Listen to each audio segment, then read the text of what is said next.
see. Well, I hope you get away with it. You won't tell anyone. Not a soul. As a matter of fact, if things don't work out right, we may both end up smuggling.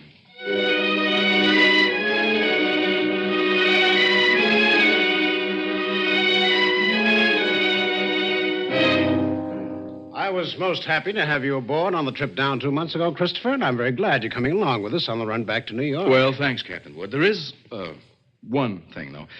I'm having a little trouble with the customs men here, and I wondered if you could... I can't do it, Christopher. I just cabled your father this morning, told him I'd have done it for you if I possibly could, and he sent a request from New York, you know. Yes, I thought he would. I wired him from upriver last week. I hated to refuse, but it's absolutely out of the question. Captain Wood, I'm afraid I don't follow you. Responsibility to the passengers, son. We'll have women and children aboard, and on a liner, the safety of the passengers comes ahead of anything else. Yes, but with proper precautions. Something might happen. I don't know what, but something might. You've carried worse things. There isn't anything worse. And any skipper afloat will bear me out.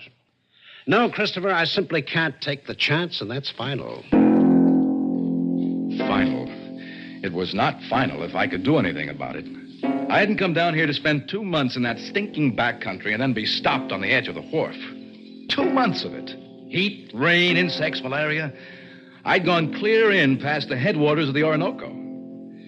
Why, I traveled through country where every step along the jungle trail might be the last one.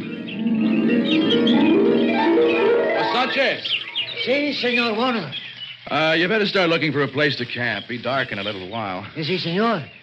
Very soon we turn to river. Camp on the rocks by water. This very bad country. For all the luck we've had so far, it might as well be Central Park. Central Park, no comprendo. Never mind. What? Sanchez, what's the matter? What's wrong?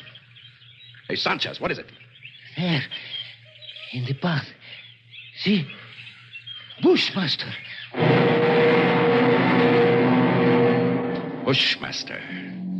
The deadliest snake in the world. Bushmaster. His Latin name was Lachesis mutus. Mute fate. It lay there in the center of the path, a 10-foot length of silent death, coiled loosely in an undulant loop, ready to strike violently at the least movement. Here was the one snake that would go after any animal that walked, or any man. It lay there and watched us, not moving, not afraid, ready for anything.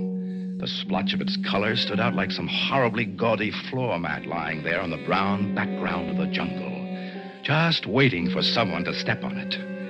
Here was what I'd come 2,000 miles for. A bushmaster.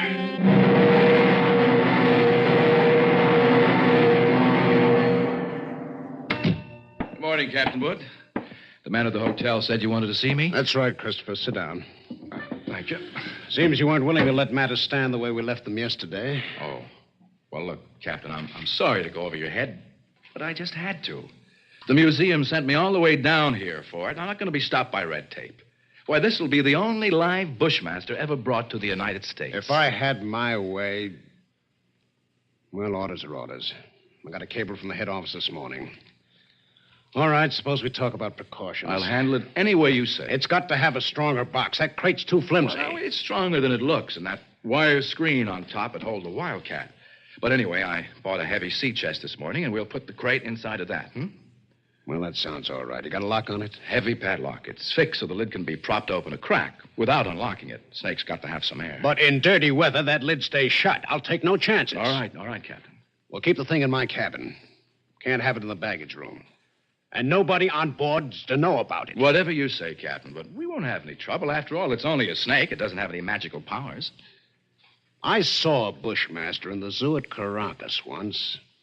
Had it in a glass cage with double walls. It'd never move, just lay there, look at you as long as you were in sight. Gave a man the creeps. I didn't know they had a bushmaster at the Caracas Zoo. They don't now. They found the glass broken one morning and the snake gone. The night watchman was dead. They never found out what happened. Oh. Well, the watchman must have broken the glass by accident, The way they figured it, the glass was broken from the inside. We sail in 4 hours.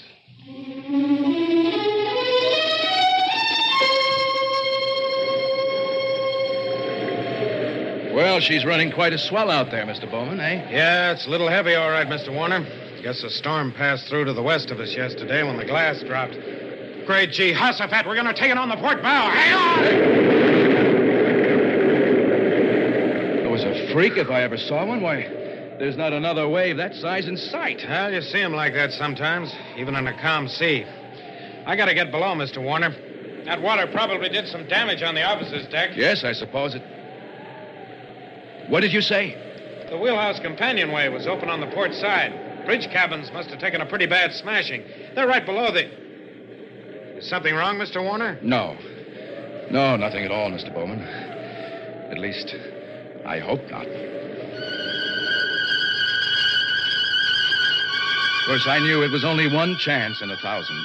But the chances of that freak wave were 1 in 1,000, too. I stumbled down the companionway and along the passage to the captain's cabin. Oh, Mr. Warner. Oh, Mother Willie's. Why, isn't this cabin a mess? I'm trying to get some of these things out to dry. Yeah. Well, look, I just wanted to check. Where's that box that was under the captain's bunk? Oh, that. I just threw it out on deck. You what? Well, the desk over there slid into it. It was all smashed. But the small box inside of it, what happened to it? Oh, they were both splintered, Mr. Warner. Broke wide open. Oh, no. Well, Mr. Warner, you're white as a sheet. Mother Willis, will you go find Captain Wood and tell him to come down here immediately? Well, I've got a great deal to do. Please, go get him at once. Very well. I suppose I can finish up here later. I pulled open the top drawer of the bureau beside me, and I took out the captain's flashlight. I worked around the room, throwing the light into the dark corners, back of the desk, under the bunk. And wherever I turned, I could feel those cold, unblinking eyes at my back, just watching and waiting. I pushed open the closet door, threw the light inside. Carefully, I poked at the boxes and junk on the floor. But the snake was not in the closet. Inch by inch, I covered the entire cabin. And only then, a horrible realization began to dawn on me. Oh, Captain Wood. Mother Willis just told me. Well, Christopher, so it's happened. Yes, that's right. It's happened. Well, we better start searching the cabin here. Captain Wood, I just finished searching it. The women and kids, and that thing loose on board. 1,000 places for it to hide. God help us, Christopher.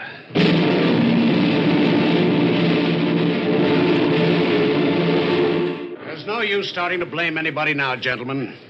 I didn't call you in here to pass judgment. The thing's done, and that's that. All right there, Captain. What we have got to do is make up our minds how we're going to handle it. It'd be easier if we didn't have to tell the passengers and crew. I've seen panics aboard liners before. Yes, I agree with you, Mr. Bowman, but I don't quite see how we can avoid it. Well, they got a right to know. As long as that snake's loose, everybody on board's in the same danger, and they all ought to know about it. Captain Wood, now that thing is 12 feet long. It can't simply crawl into a crack. Why don't we make a quick search of the whole ship before we spread any alarm?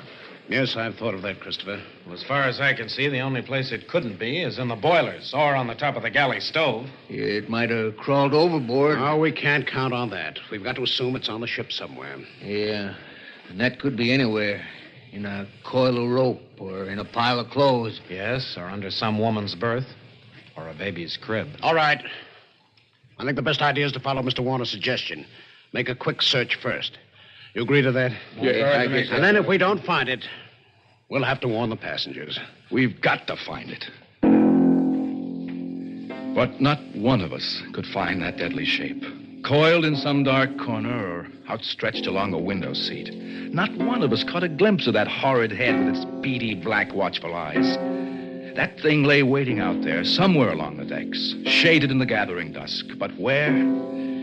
We didn't know. The slow nightmare that followed grew worse by the hour. The second night passed, and morning came around. A gray and rainy day that dragged past. And then night came down again. Third night of the terror. Again, every light burned, and the whole ship seethed in the throes of incipient revolt. Faced by a horror they'd never met on the sea before, crew and officers alike were on the verge of panic. Passengers sat huddled in a trance-like stupor, ready to scream at the slightest unknown sound.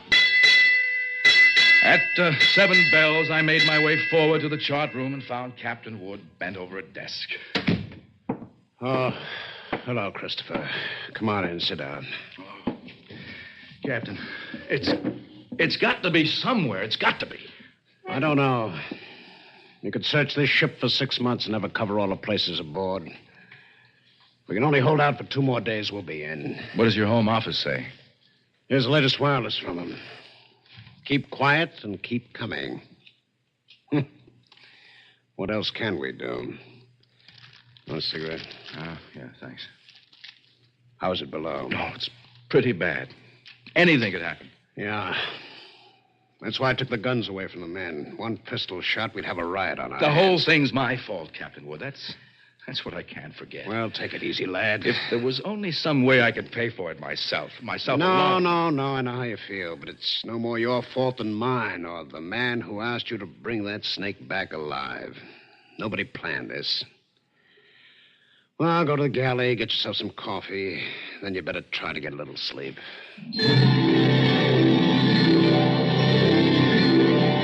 The light was on in the steward's galley, and the coffee pot was standing on the stove. It was still warm, so I didn't even bother to heat it. I poured out a cup, carried it over, set it on the porcelain tabletop in the center of the room. I started to light a cigarette. The door of the pan cupboard beneath the sink was standing slightly ajar, and I happened to glance toward it. I dropped the cigarette and moved slowly backward. I'd found the Bushmaster. As I moved, the snake slid out of the cupboard in a single sinuous slide and drew back into a loose coil on the galley floor, never taking his eyes off me. I moved slowly back, waiting any moment for that deadly, slithering strike. 10 million years of evolution to produce this moment. Homo sapiens versus Lachesis mutus. A man against mute fate. And all the odds were on fate. I knew then I was going to die.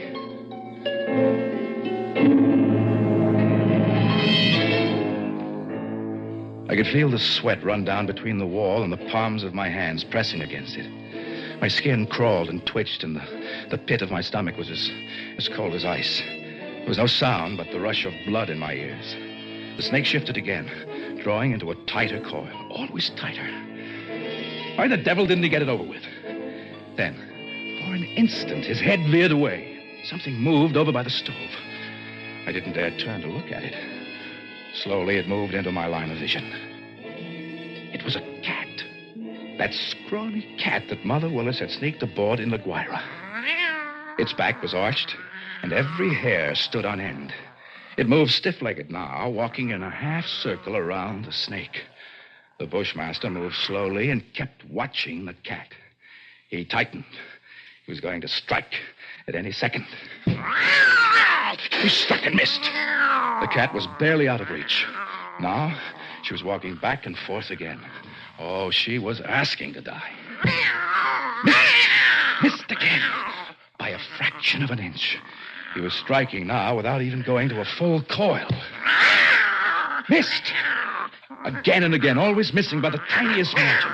Each time, the cat danced barely out of reach, and each time she countered with one precise spat of a dainty paw, bracing her skinny frame on 3 stiff legs. And then suddenly I realized what she was doing. The Bushmaster was tiring, and one strike was just an instant slow. But in that split second, sharp claws raked across the evil head and ripped out both the lidless eyes. The cat had deliberately blinded that snake. He didn't bother to coil now, but slid after her in a fury, striking wildly, but always missing. And every strike was a little slower than the last one, until finally, as the snake's neck stretched out at the end of a strike, the cat made one leap and sank her razor-sharp teeth just back of the ugly head. Sank them until they crunched bone. With tooth and claw, she clung as the monstrous snake flailed and lashed on the floor, striving to get those hideous coils around it, trying to break her hold, to shake off that slow and certain paralyzing death that gradually crept over him. And At last, stilled his struggles forever. Oh, I took a deep breath. The first in minutes, the cat lay on her side on the floor, panting, resting from the fight just over. Oh, she had a right to rest. That brave, beautiful alley cat had just saved my life, and maybe others as well. But as I turned toward the stove, I suddenly became very humble, and I knew all at once what a small thing a human being really is. I and others aboard were still alive only by the merest accident. You see, there were 3 reasons why that cat had fought and killed the world's deadliest snake. And those 3 reasons came tottering out from under the stove on shaky little legs. 3 kittens with their eyes bright with wonder and their tails stiff as pokers. And up on the decks, hundreds of passengers were waiting for the news that terror was ended. Well, they could wait a little longer. I pulled open the doors of the cabinet, found a can of milk and a saucer. Then, I dropped down on my knees.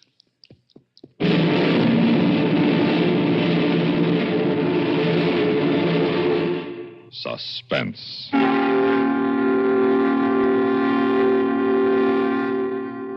You've been listening to A Shipment of Mute Fate, written for Suspense by Martin Storm.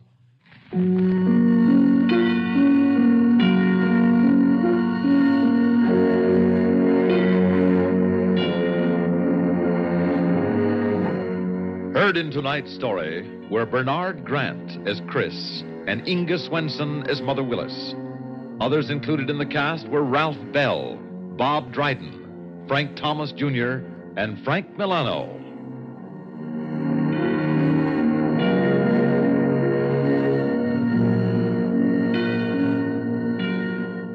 Listen again next week when we return with Two Horse Parley by Walter Black, another tale well calculated to keep you in suspense.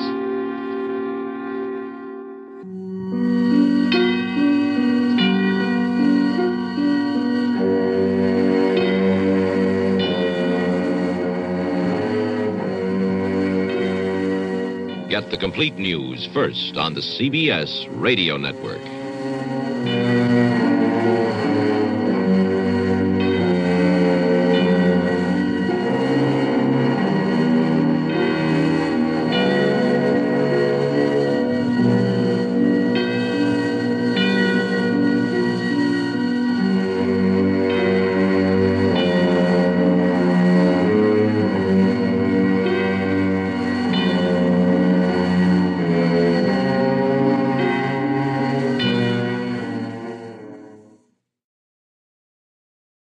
Great if life came with a remote control.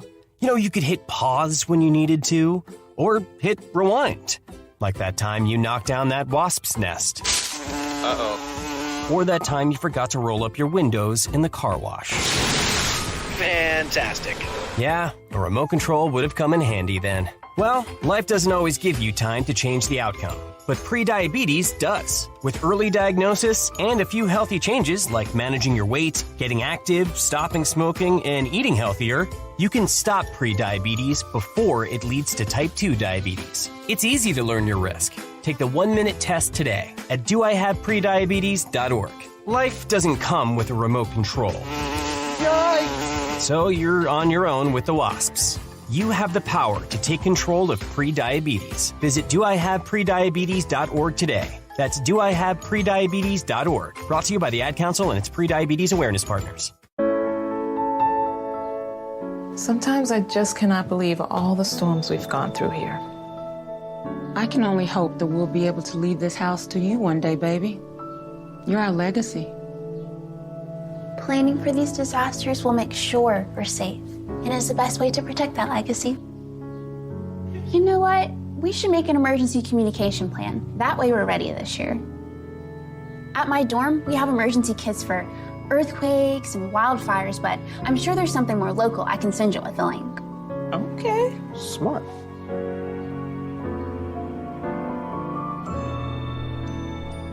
protect your legacy. Visit ready.gov/plan for the tools and tips you need to start your emergency preparedness plan today. Brought to you by FEMA and the Ad Council.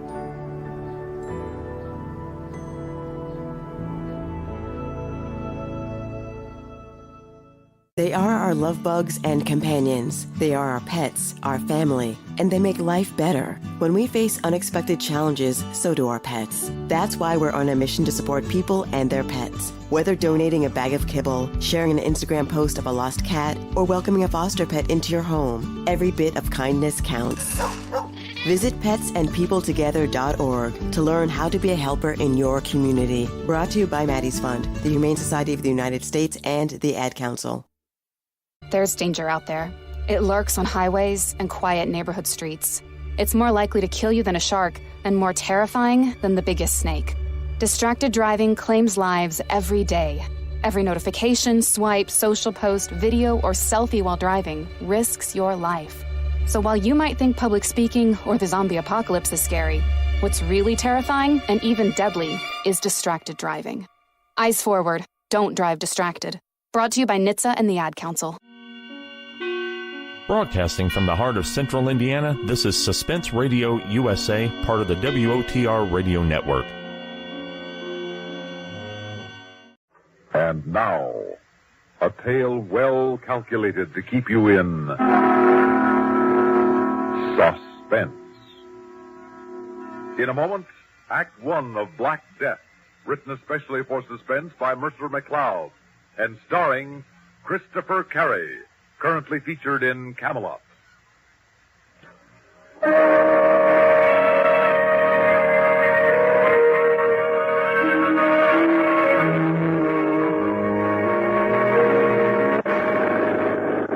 rain, is it getting worse? Well, it's not getting any. I can't understand why the lights should be so dim.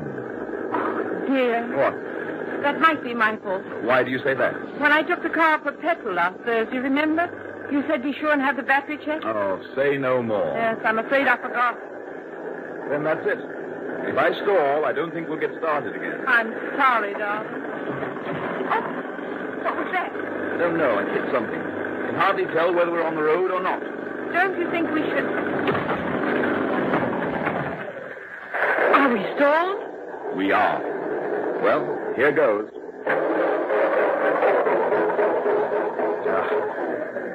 Well, that's it. Oh, Charles. And it's all my fault. Now, don't feel bad about it. I don't think we should have made it anyhow. If we were on a main highway, we might be all right. But these small by-roads, miles from anywhere... But what can we do? Well, we can sit in the car and hope another car comes along. But the chances of that happening here are remote. We might be better off to walk to help. I'd hate not to make our appointment in Dwolding. In this rain? It's a cold night, Nora. If we keep walking, we can at least keep warm. We're almost certain to find a farmhouse or something. Are you game? Well, I think I am. Then bundle up and let's get on with it, old girl. Right. Well, come on. I'm afraid we won't make Dwolding tonight. This is beginning to look a little ominous. Yes. We'd better try calling out, Charles. All right. Hello! Hello there! I think I'm a little frightened, Charles. Well, come on, let's both call out. Hello! Hello! Charles, it looks as if we... Quiet, Nora. Charles. Now, where that dog is, there must be shelter. Yes, there's a light blinking over there. That's for us. Come on. Oh, thank goodness. Are we glad to see you? Why? Why? Because we're lost, that's why. How far are we from Dwolding? No, about 20 miles. Where do you live? Just over the hill there. But it's no use. He won't let you in, not him. Who are you talking about? The master. And who is the master? Now, wait a minute. You can't leave us. Here, wait. Yes? Now, listen, you. Whether you like it or not, we're coming with you. And whether the master likes it or not, he's going to give us shelter. You go on ahead. We're following you. Come along.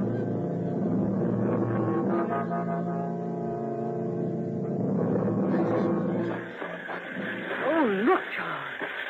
It's a huge, forbidding house.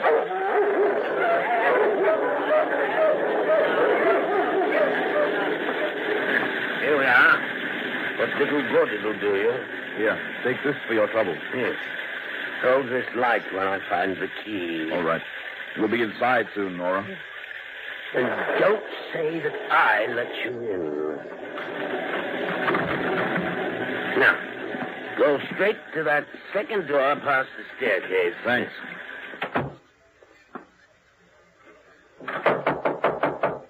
Yes? Well, here goes. What is the meaning of this? Who let you in? We lost our way on the moors. My home is not an inn. Yes, but surely Just a minute, Charles. If we were drowning and your boat happened by, we'd try to save ourselves by clinging to it. And look at us. We're practically drowning. That's scarcely my concern. And furthermore, my husband is a doctor. And he was scheduled to lecture in... Oh, a doctor, eh? Well, a scientific man, huh? Well, yes. You'll need dry things. There's food on the buffet here, and I'll get hot coffee. Do sit down. Make yourselves comfortable. Do you mind if we hang our coats in front of the fire? A capital idea. Give me your coat, Charles. I'll spread it out. Thanks, Nora. I'm going to take my shoes off, too. Yes, sir. Oh, more coffee, Jacob. Very good, sir. What are you finding so interesting, Doctor? These strange diagrams drawn on the walls and floor. Oh, yes. Those are the nuclei of my science. White mice in the cage. And what's this contraption? What does it look like to you? It bears a rough resemblance to a huge camera. But the sides, all this multicolored glass. I don't know. I'm quite baffled. In there, my friend, is the element black. Black? Black. One of the greatest destructive forces in the universe. But how about you two eating something, eh? Just help yourselves. Coffee. It won't be long. Oh, thank you very much. Right, thank you. It may interest you to know that yours are the first strange faces I've seen here in 4 years. Really? I spend most of my time hard at work. Very, very hard at work. The results of this work may well benefit humanity. Oh, I'm glad to hear. Don't misunderstand me. I don't give a rap about humanity. However, I'm more productive to your humanity than I should be if I were full of gush, as the sentimentalists, speechifying to get murderers out of prison. Do you follow me? Well, yes. You noticed my man, Jacob? Of course. He's a perfect servant. Makes me comfortable. I have no feeling for him. I treat him civilly, pay him, but I never concern myself with him as a human being. I know nothing of his character except what I read of it in his last employer's letter. There are, you see, no truly human relations between us. Would you imagine his work would be better done if I'd made him like me personally? Oh, I would, decidedly. I'm certain it would not be so. He'd trade on any relationship to my disadvantage. But if a crisis occurred... Crisis? Yes, if you needed his help. Not only as a servant, but... Well, supposing you were sick, in need. You'd never get from your relationship what can be prompted only by affection. Affection? Ha! Affection! How disgusting that sounds. Disgusting. The coffee. Just put it down. Yes, sir. Will that be all, sir? For now, yes. Very good, sir. Splendid inhuman efficiency. I think I'd go mad in such an atmosphere. Never mind, Nora. Now, how do you take your coffee? Black, please. Me too. Black, eh? Black. Very good. Who gazes on black stares at death. I beg your pardon. You scientists are quite naive, I find. Well, I fail to see... Let me explain. I find that black is not, as it is commonly defined, an absence of color or light. It is a prime essence, a vital being. And light, on the contrary, is mere activity. Well, this black coffee tastes good, and I'm glad we're not out in that black night. There you go again. I don't understand. You think night comprehends black? Night is never so dark that you cannot distinguish grades of darkness. There is no black in the darkness of night. Black is absolute. You mean to say that blackness... Who said anything about blackness? I've been talking about black, not blackness. The one is a positive term, the other a weak, indefinite. Call blackness darkness, and the phraseology will be much nearer. But when you come to black, I say, you're at grips with the positive element of the universe, a force apparent whose work is death. Then one ought to be afraid to go home after dark. If you had the faintest realization of the infinite significance of the words you use, you'd turn as pale as this damask cloth. Here. You see this white mouse? I take it out of its cage, hold it by its tail, and set the black to work. I place it in front of the fatal black ray, and...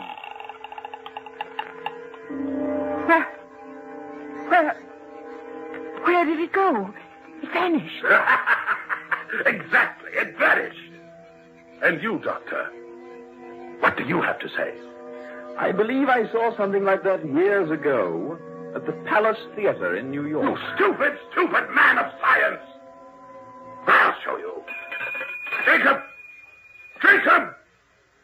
Palace Theater in New York. Yes, sir. Jacob, bring in Damon immediately. The dog, sir? That's what I said. The old hound dog, Damon. That is the old one, isn't it? Yes, sir. Then quickly, bring it here. Yes, sir. Right away. Doctor, you look at me with the eye of a diagnostician. You would condemn me as a hysteric or a madman, wouldn't you, Doctor? How would you put it? Suffering from delusion. That would be your diagnosis, wouldn't it? Why, Exactly. And having placed a tag on me, you'd wash your hands of the whole business. Oh, I know you men of science. Jacob. Bring that hound over here. Master, you're not... Leave us, Jacob. But, sir, not David. I said leave us. Yes, sir.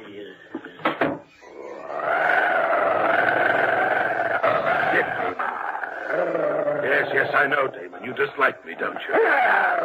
You all do. The sixth sense of the animal. Now, as before, Doctor, we set the black to work. See? The sixth sense of the animal. Jacob, keep those hounds quiet. We've got to get out of here, Charles. No, as soon as we can. That's better. Now we can proceed. You see? The larger the subject, the more power we need. Subject? Yes. Humans will require even more power. Humans? Why, yes. That will be my most noble achievement. Now, Damon, sit.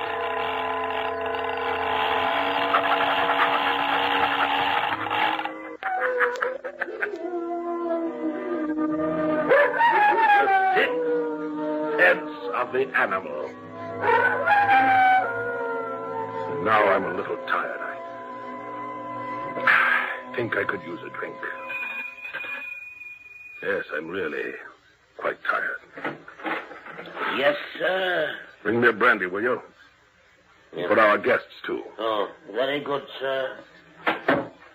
You don't understand, do you, Doctor? No, you don't understand at all. That's why I became disgusted with you men who call yourselves scientists. Yes, you condemn everything that resists experiments. You reject as false any theory which cannot be proved in the laboratory or the dissecting room. You refuse even to consider my findings in regard to apparitions. Apparition? Ghosts, if you like. For thousands of years, mankind has persisted in believing that apparitions are fact. But mention them to you, scientists. But there's never been conclusive proof! If I were to tell you that for 23 years I have been investigating the supernatural, and that I know, past all doubt, that ghosts, apparitions, and supernatural beings exist, what would you think? Huh? That I have lost my mind? Well, unless, of course, you could show me an apparition or some supernatural Show me! Show me! Proof! The brandy, sir. All right, put it down. The storm is over, sir. Has it now? Has it? Yes, sir. Nora, did you hear that? The storm. It's over. Yes, I heard. I think we should get out of here as quickly as we can. Oh, so do I. Take a good swig of brandy. It'll help. I did. I don't know how you feel, but I'm ready for that 20-mile walk to Dwolding. Those 2 demonstrations have convinced me. Darling, I'm ready. Dwolding, did you say? Yes. Why walk? I don't follow you. Why not take the local? The local? Yes. Do you mean local train? Of course. I didn't know there was one. Just one a day. It carries mostly freight. Just one passenger coach. About a mile from here. 11:10. I'll show you the way. Oh, this is splendid, Charles. You'll be able to give your lecture after all. Scientific lecture? Well, sort of, yes. With proof, Doctor? Of course. You know, 17 years ago, I ran away from you scientific fellows and your proof. It seems funny that one should walk in on me tonight. Oh, you and your proof. You think I'm a little mad, don't you, Doctor? Well, I shouldn't say that, sir. I'll get our coat.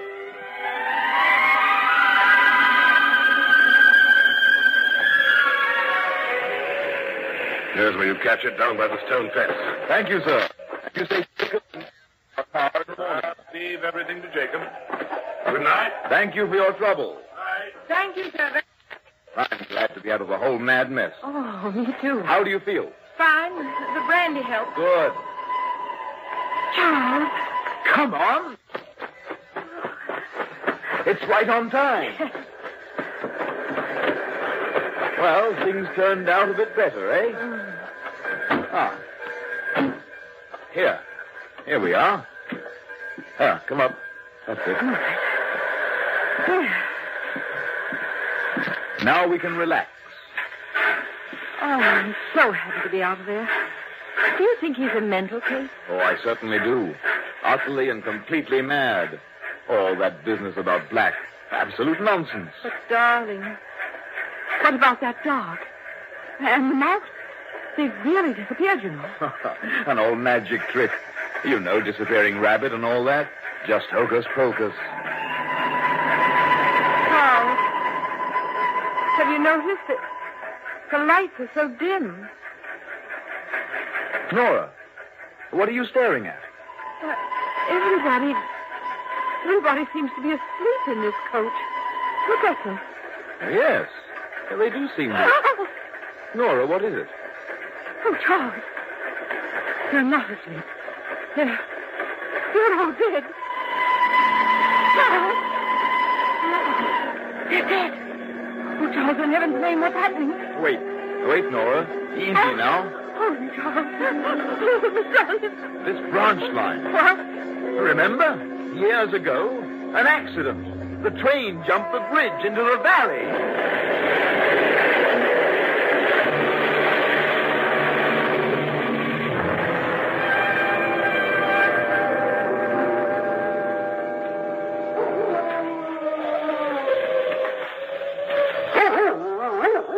Over here, sir. Yes, Jacob? Over here. Now, down. How are they? A little shook up, but both in one piece. Think we can get them to the house? I think so. Can you help the woman? I think so. All right. Up we go now. There. Now, can you walk? Yes. That's the way. Now, Off we go. There. It feels better, doesn't it? Here, have another sip. You too, sir. You all right, Nora? Yes. Where are we? We are in the sunroom of the master's house. Back here again? Yes, you're both very lucky. Bruised and shook up a bit. Could have been lots worse. Am I dreaming all this? And what about that train? That's what you were ranting about when I brought you in. There was no train. There's no line there. Hasn't been one for years. There was a bad accident there years ago. Train jumped the bridge into the valley. Hasn't been used since. But you and your wife were in that accident. I brought it back to demonstrate another power of black. Doctor, listen carefully. I made it happen again. Remember what I said about my findings regarding apparitions? Well, what do you think now? And now, if you'll excuse me. Now what's going on? Couldn't tell you, sir. I've long since given up trying to understand the master. Well, you're both looking much better. Let me pour you some more brandy. We'll both feel much better when we can be on our way. Here you are. Thank you. Oh, I'm dreadfully tired, Charles.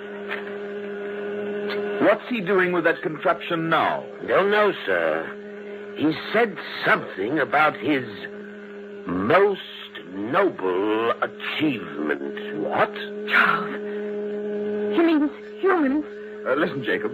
We've got to get out of here, and quickly, you understand? I cannot go against the master's orders. Jacob, I want to start with a dog. Bring me one of the older hounds. Jacob! Jacob! Yes, sir. A dog. You heard what I said, Jacob. We've got to get out of here. I think we'd all better get out. Follow me. Come along, Nora. Where are we going? Any place as long as it's away from here. He wants a dog. I'll get him a dog. Follow me down this corridor. He shall have a dog, all right. Charles, what's happening to us? I don't know yet. Now stand beside of the door. I'm going to open this cage. They won't harm you. They won't even see you. Now, down there. Down there.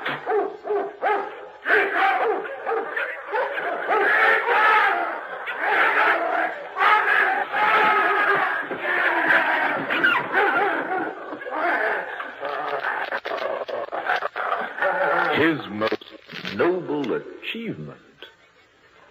Shall we see about getting you both home now?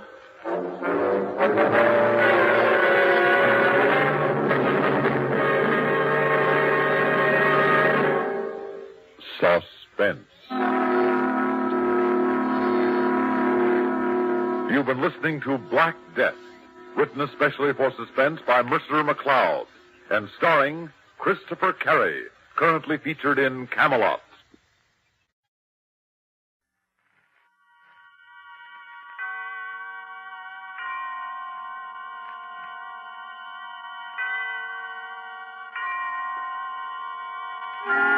Suspense.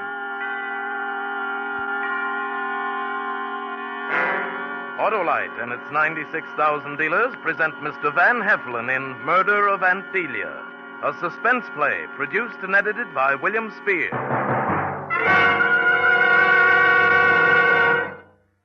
Oh, Mr. Wilcox. Mr. Wilcox. Well, Hap's sister-in-law, what brings you here? Well, I just stopped by to tell you Hap has a nasty cold and he can't get started. Cold? Started? Mm-hmm. Say, he should switch to Autolite resistor spark plugs.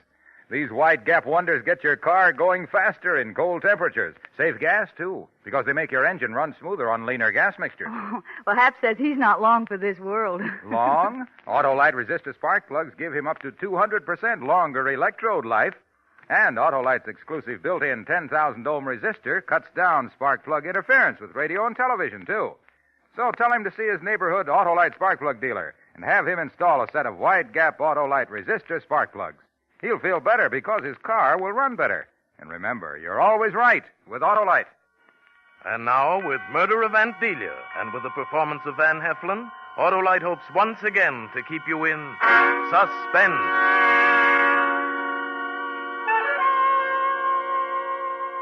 Ever stick out your thumb and pull out $1 million plum? Well, I'm the little Jack Horner that did that. Only my name isn't Horner, it's Dort Sharples.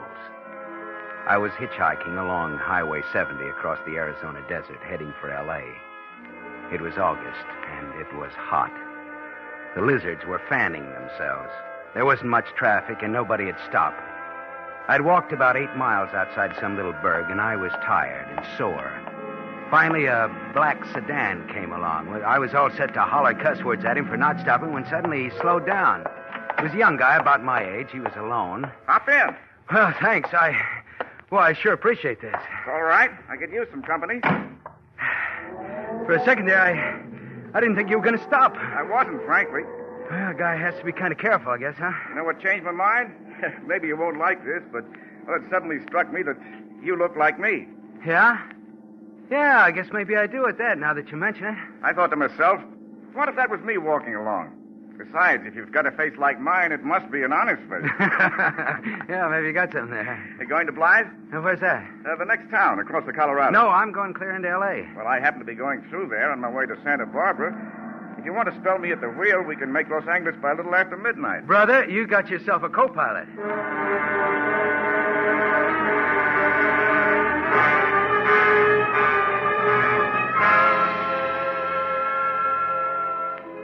By the time we crossed the river into California, I'd learned that the guy's name was Glendon Braley, that he was going to visit his invalid aunt. This aunt didn't own all of Santa Barbara, not quite. The guy didn't volunteer this information. I had to probe it out of him. Between Blythe and Desert Center, an idea began to percolate. And not just from the heat, either. I'll bet your aunt will be glad to see you, Braley. How long did you say it's been? Well, I was 10 when I left. That'd make it 17 years. You see, my mother died when I was 3, and Aunt Delia took me in. Oh, does she know you're coming? I sent her a wire. You think she'll recognize you? I doubt it. The reason I'm going back, her husband died about a month ago. He and I never got along. That's why I left Aunt Delia's place. You mean you ran off? No, another aunt in Delaware took me. Then, what with school and then the Army and getting a job afterwards, well, I just lost track of Aunt Delia. You got a lot of relatives in the East? No. My other aunt died when I was 21. Delia is the only relative I've got left. Well, I guess that means you're coming to something pretty good someday. Yeah, I suppose so. It's funny, but the idea sort of scares me. Oh, boy, wish somebody scare me like that.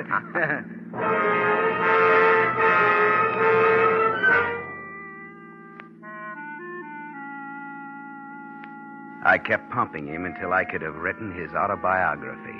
Yes, I mean autobiography. I stored away facts about this uncle that he hated, about how Braley used to like to draw pictures when he was a kid, about how he got his only spanking when he was 8 for spilling ink on his aunt's favorite tapestry, how he couldn't eat peas, how he got sick on enchiladas at the Santa Barbara Fiesta in 1929, everything. Could I remember it? Well, people used to tell me with my memory I could have been a lawyer, but that takes work. Just east of Indio, before Highway 70 runs into 99, I figured that I was thoroughly briefed. Want me to drive a while, Sharples? No, thanks, unless you want to take over. No, technically, maybe I shouldn't be driving at all. Oh, I've got one of these mail-order driver's licenses, but I doubt if I can pass the California test. You see, Hey, you know something funny? Huh? I think we're getting a flat. Oh, rats. Yeah, the car ride's kind of funny. I think it's the left rear tire. Oh, this would have to happen clear out in the middle of nowhere. We better stop and take a look, huh? I don't even know if the spare's any good. Of course, I may be imagining things, but we better make sure. I'll check it. Well, there's not a soul in sight either way. Oh, we won't need any help. I hope not. How is it? Maybe you better come and look. Okay. Say, come to think of it, there may not be any tools in the car. I bought it in a hurry off a used car lot. I've got all the tools that I'll need, Braley. Well, it doesn't look flat to me. No? Look close. Well, it still doesn't seem... I was right about the tools, wasn't I, Braley? I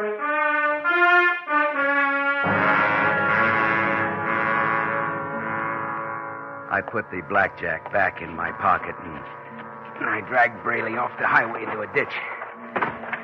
I made sure he was dead. Then I changed clothes with him and covered his body with sand and brush. I was back in the sedan and on my way, and still no other car was in sight. I adjusted the rearview mirror so that I could see my reflection. I watched the lips move as my voice said, "Dort Sharples? Never heard of him. My name's Glendon Braley."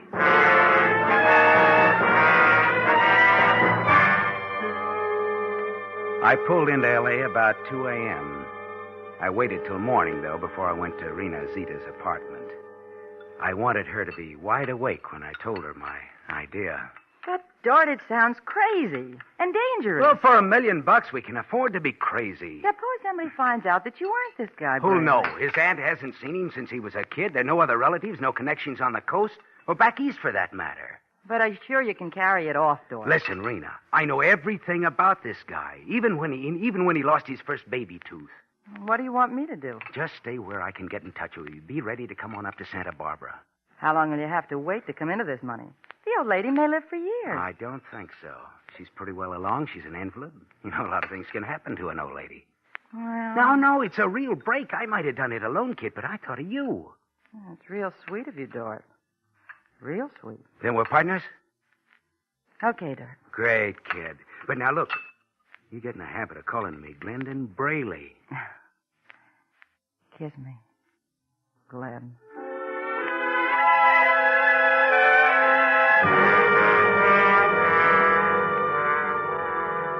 It didn't take me long to cover the 100 miles to Santa Barbara. The reunion with Aunt Delia was quite touching. I sat on a low stool right by her wheelchair, drinking tea that her housekeeper, Mrs. Parker, kept pouring. And we talked over old times. Oh, Glenny, it's so good to have you home again. Glenny. Nobody but you ever called me that. The kids always call me Glenn or Curly, mostly. And how angry you used to get. You hated to be called Curly. Yeah, and when I got in a fight about that with Pudge Mossman, you sent me to bed without any supper. And then you took away my paints and crayons for a whole week. Not a whole week, Glenny. I relented on Sunday afternoon. Well, it seemed like a week. You did love to draw. Oh, that must be Mr. Crittenden. Crittenden? Yes, my attorney. He's been just wonderful to me since your uncle died. Handles all of my affairs. I've asked him to come up to meet you. Oh. I hope you don't mind. No, not at all, Auntie. That's all right, Mr. Parker. Don't bother. Come right in, Bryce. Hello, Delia. You look positively radiant. Oh. Well. Is this the prodigal nephew? Yes, Bryce. This is Glenny. Or should I say, Mr. Crittenden, my nephew, Glendon Braley. How do you do, sir? How do you do? So this is Glenny. Well, my boy, let me warn you that I know every infamous detail of your crime-ridden career. That is, up until the time you were 10 years old. No, Bryce. I'm afraid, Auntie, that Mr. Crittenden has a ipso facto case against me. No, I offer this tapestry on the wall as Exhibit A. Look. Yeah? What do you mean? Well, now, if you'll examine it closely, you'll see traces of a stain. Auntie, isn't that where I spilled the ink in, well, let's see, it's about 1929, right? Why, Glenny, do you remember that? Well, I certainly do. You spanked me with a hairbrush. Yeah, the accused has paid his debt to society. Case dismissed. Oh, Glenny, that stain is worth more to me than the tapestry itself. Oh, now, Auntie. I think she means it, Glendon. Your arrival's already made her look 10 years younger. Oh, how absolutely absurd. In fact, Delia, I think you could get up out of that chair this minute and trounce me soundly at a game of tennis.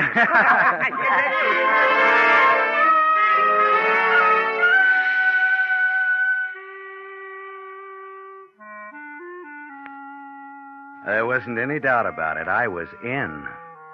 And Delia's health improved so rapidly that I realized I'd have to think of a way to speed things up. That meant that I had to get Mrs. Parker, the housekeeper, out of the house for good. So I began devising little things to make her appear inefficient.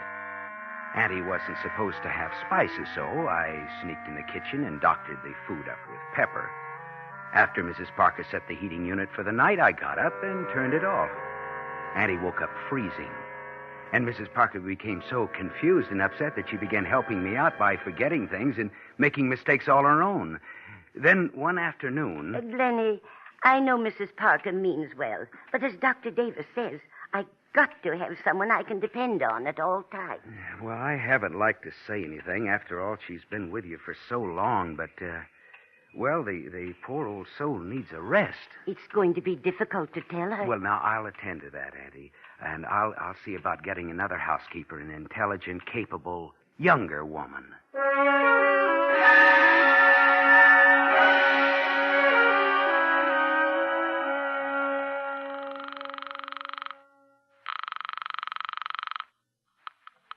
Hello?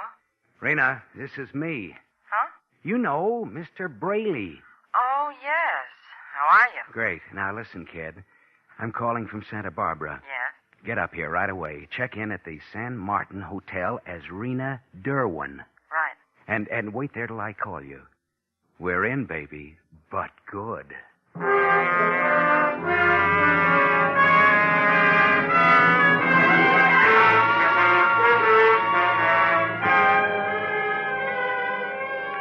Autolite is bringing you Mr. Van Heflin in Murder of Aunt Delia. Tonight's production in radio's outstanding theater of thrills, Suspense.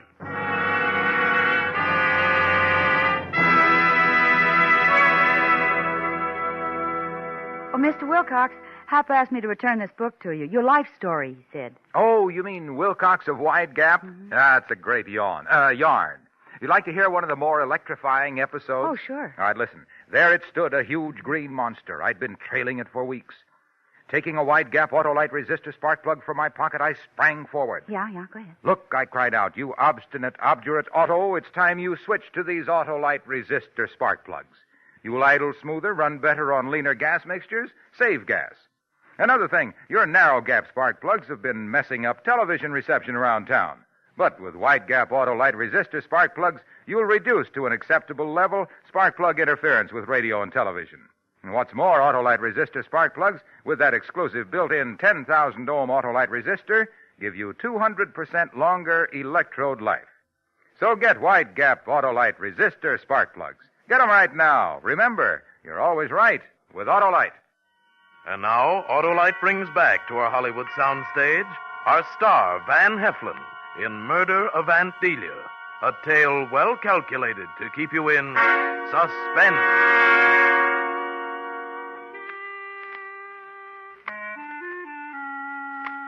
By the time Rena arrived in Santa Barbara, I had fixed up a set of references of her ability and character that would have flattered Florence Nightingale and Susan B. Anthony. Rena came out for an interview, pretending she was sent by an employment agency I was supposed to have called. She made a terrific impression on the old lady. At a nod from me, Auntie hired Rena on the spot, and Mrs. Parker left with a cardboard suitcase, a month's pay, red eyes, and the sniffles. After we got Auntie to bed that first night, Rena and I met out on the veranda. How was I, George? That name. Nobody's around to hear. Well, don't take any chances. Call me Mr. Braley all the time. All right. Mr. Braley. How did I do? Perfect. Come on, let's walk out by the bluff, away from the house. Oh, this is sure some layout. Looks great in the moonlight. It'll all be ours, baby. You mean to plan to live here after it's all over? Oh, maybe for a little while. Depends on how long it takes me to convert her estate to cash. We can't do anything to excite suspicion, you know. No. No. Right up ahead there is a cliff. A 200-foot drop onto some rocks. You're going to push her? Oh, no. Nothing as brutal as that. It's an accident. You take Aunt Delia out for an airing in her wheelchair. As you're pushing the chair, you trip and you fall. The chair starts rolling. You run after, but poor Auntie goes over the edge. You are hysterical with shock. Yeah? What's wrong with you taking Auntie for an airing? Look, if I could do it, what would be the point of you being here at all? Look, you're just an employee and brand new one. You have no reason on earth for croaking her for a dough. They just might get that idea if I was wheeling her, see? Yeah, I guess you're right. And that's why it's important for us not to have much to do with each other. It's going to be difficult, George. Mr. Braley. No one can see us now, honey. Look, baby, now, let's not form any habits that will be tough to break. Just one kiss? Please. Rena, come on, stop that, you little... Oh, baby.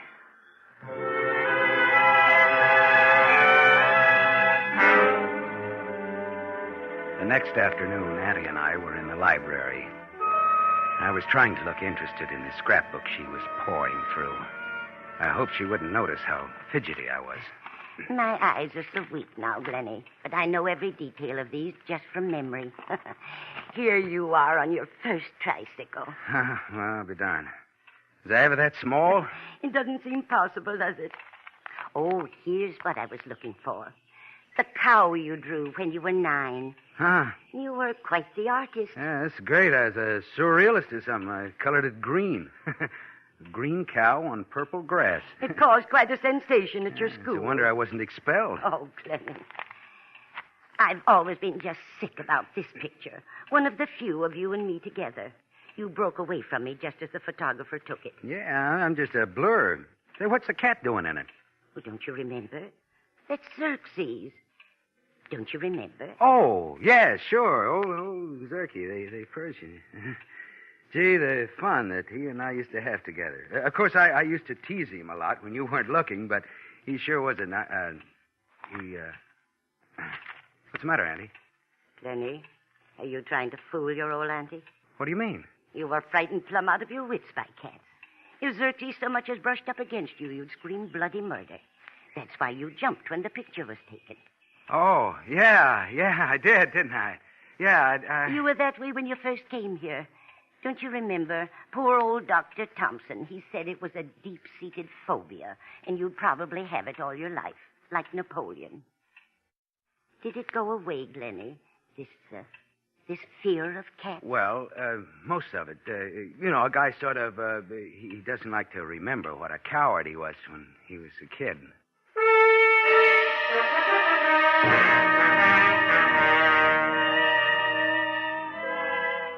Maybe she was satisfied with that explanation, but I thought she watched me a lot closer after that with her dim old eyes.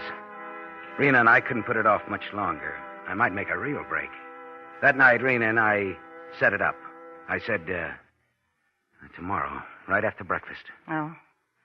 You'll come with me, won't you? No, honey, look, it'll be better if I'm not around. But you don't have to be right there. Just be where I can see you. I couldn't do it all alone. I don't know. All right, but don't lose your nerve, kid. Now, don't lose your nerve.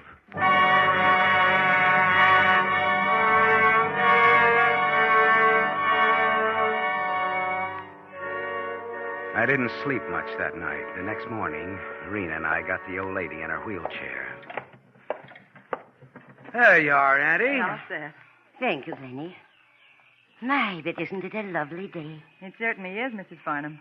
Perhaps I better have a scarf over my head. I'll run upstairs and get one. Would you mind, dear? Hey, there are 2 scarves here on the sofa. Oh, never mind, Miss Derwin. There's some down here. Oh, all right. Which one do you want, Auntie? The green and red one or the blue and yellow? Why, it doesn't matter, Glennie. Either one. Well, this one I think will go better with that robe you're wearing. Yes, so it will. Well, come on, let's go. Wait.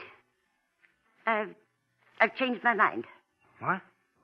You mean about going out? Yes, it's so much bother. Bother? Oh, nothing. You need some fresh air, I'll Auntie. just sit here by the open window. Well, look, you need some sun. Come along, Miss Derwin. Please, Glennie. I don't want to go. I just want to stay here and rest. Please.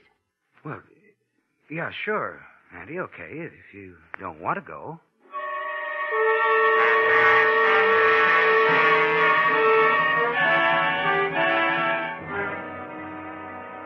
Addie finally calmed down, but she still had Rena put her to bed. Then she asked me to drive to town to get her some medicine she was out of. I was hoping the old lady was coming down with something that would save Rena and me the trouble of that last wheelchair ride, but no. Next morning was cloudy and sultry. When I got downstairs, Rena already had the old girl out on the lawn in her wheelchair. She came over to me and whispered. She just wants to stay there, Dort. No ride. Well, that's tough. She's going anyway. Come on, Rena. Suppose she makes a fuss. I think 2 of us can handle an old lady in a wheelchair. But if she screams? So what? This estate's as isolated as Alcatraz. Come on now, let's get it over with. All right. starting to sprinkle. Now, hurry up. Let's finish this before we get wet. Lenny, Miss Irvin, it's starting to rain. Yes, we're coming, Addie. I just knew it would rain today. I knew it. Sure. Well, here we go, Addie. You came just in time. I thought you'd forgotten me. Forget you, Addie? Well, don't be silly. Oh, my, it's starting to come down. Hurry or we'll be soaked. Lenny, the house is back that way. Just relax, Addie. Rena, help me push her, will you? Sure. Come on, let's make this quick. Come on, faster. Lenny, what are you doing? Stop it. Not so fast. Lenny, do you hear? I'm frightened. Head her for the cliff. You're not my Glenny, are you? You're not my Glenny. Okay, Rena. Stop me. Let her go. Please.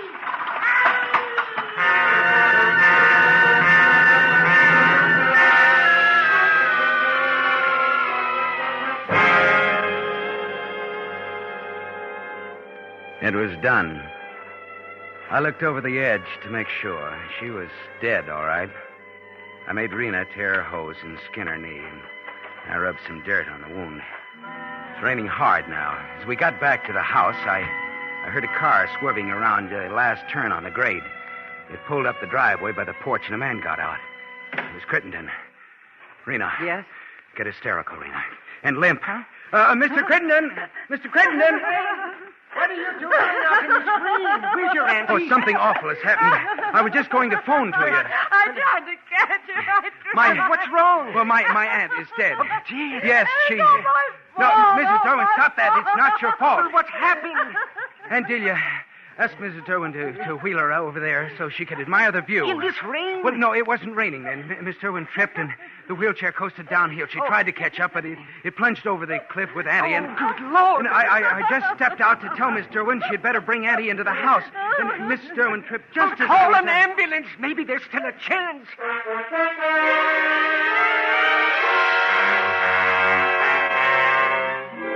Crittenden ran down to peek over the cliff, and I went into the library and phoned the ambulance, and the police, too, just to make it look good. I was downing a double shot of bourbon when the lawyer came in. That poor woman, at least she didn't suffer. Oh, thank heavens for that. Use a drink? No, thank you. It's quite a shock. I'll never forget that scream But when she... don't torture yourself. This young woman, what's her background? Miss Irwin? Why, an employment agency sent her out. Uh-huh, yes. It wasn't carelessness on her part, Mr. Crittenden. It might have happened to anyone.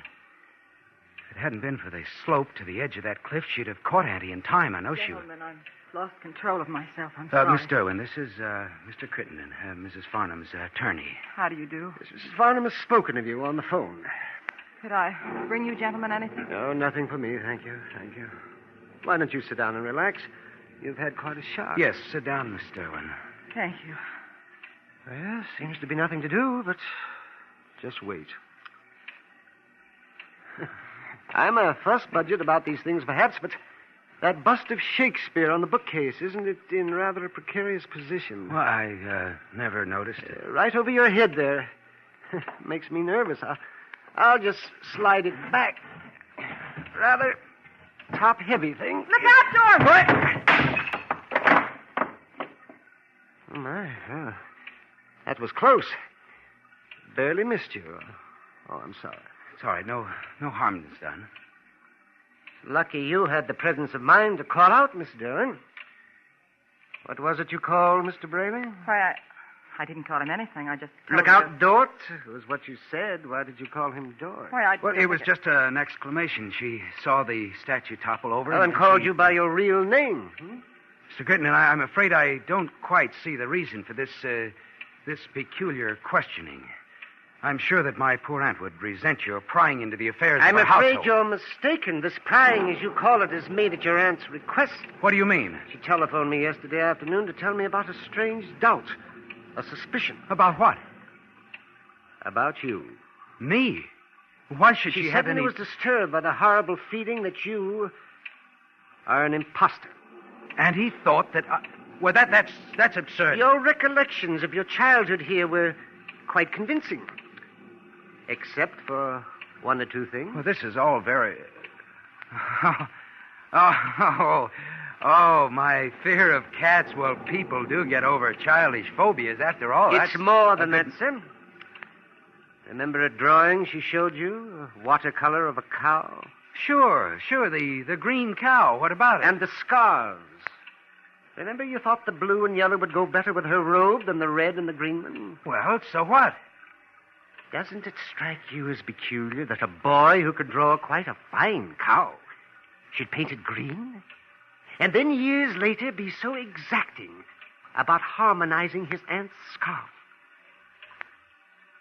You see, Glendon Braley was colorblind.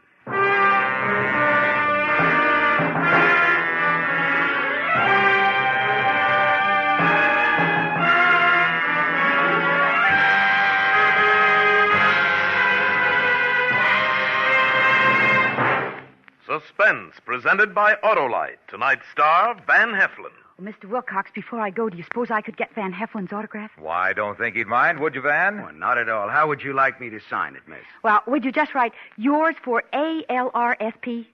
ALRSP. Uh-huh. Autolite resistor spark plugs. How do I get mixed up with these commercial characters? Well, she can't help it, Van. No one can help admiring those irreproachable, irrepressible, irrefragibly superior spark plugs that mean smoother engine idle, smoother performance on leaner gas mixtures, actually save gas. Autolite resistor spark plugs are just one of the more than 400 products for cars, trucks, planes, and boats made by Autolite in its 28 plants coast to coast. These include complete electrical systems used as original equipment on many makes of America's finest cars. Spark plugs, batteries, coils, distributors, generators, starting motors. All engineered to fit together perfectly, work together perfectly, because they're a perfect team. So, friends, don't accept electrical parts supposed to be as good. Ask for and insist on Autolite original factory parts at your neighborhood service station, car dealer, garage, or repair shop. Remember, you're always right with Autolite.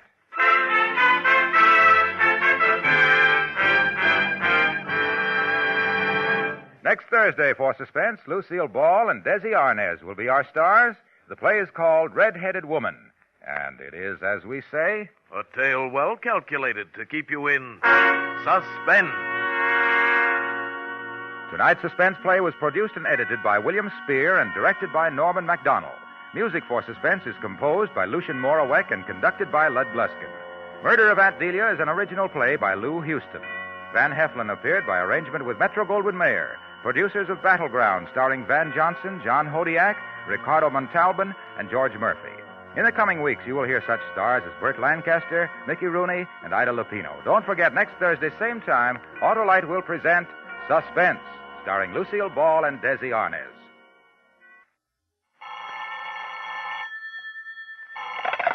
You can buy Autolite resistor spark plugs, Autolite stay-full batteries, Autolite electrical parts at your neighborhood Autolite dealers. Switch to Autolite. Good night. This is CBS, the Columbia Broadcasting System.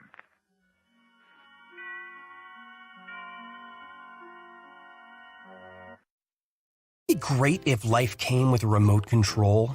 You know, you could hit pause when you needed to, or hit rewind. Like that time you knocked down that wasp's nest. Uh-oh. Or that time you forgot to roll up your windows in the car wash. Fantastic. Yeah, a remote control would have come in handy then. Well, life doesn't always give you time to change the outcome, but prediabetes does. With early diagnosis and a few healthy changes like managing your weight, getting active, stopping smoking, and eating healthier, you can stop prediabetes before it leads to type 2 diabetes. It's easy to learn your risk. Take the 1-minute test today at doihaveprediabetes.org. Life doesn't come with a remote control. Yikes! So you're on your own with the wasps. You have the power to take control of prediabetes. Visit doihaveprediabetes.org today. That's doihaveprediabetes.org. Brought to you by the Ad Council and its prediabetes awareness partners. Sometimes I just cannot believe all the storms we've gone through here. I can only hope that we'll be able to leave this house to you one day, baby. You're our legacy. Planning for these disasters will make sure we're safe, and is the best way to protect that legacy. You know what? We should make an emergency communication plan. That way we're ready this year. At my dorm, we have emergency kits for earthquakes and wildfires, but I'm sure there's something more local I can send you with a link. Okay. Smart.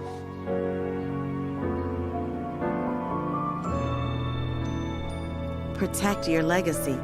Visit ready.gov/plan for the tools and tips you need to start your emergency preparedness plan today. Brought to you by FEMA and the Ad Council.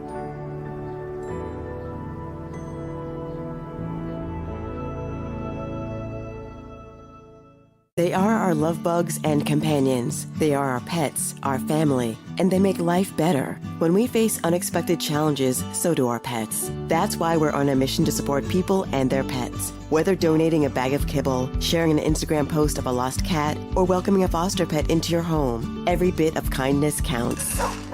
Visit petsandpeopletogether.org to learn how to be a helper in your community. Brought to you by Maddie's Fund, the Humane Society of the United States, and the Ad Council. There's danger out there. It lurks on highways and quiet neighborhood streets. It's more likely to kill you than a shark, and more terrifying than the biggest snake. Distracted driving claims lives every day. Every notification, swipe, social post, video, or selfie while driving risks your life. So while you might think public speaking or the zombie apocalypse is scary, what's really terrifying and even deadly is distracted driving. Eyes forward. Don't drive distracted. Brought to you by NHTSA and the Ad Council. Now, let's get back to tales well calculated to keep you in suspense. Suspense Radio USA.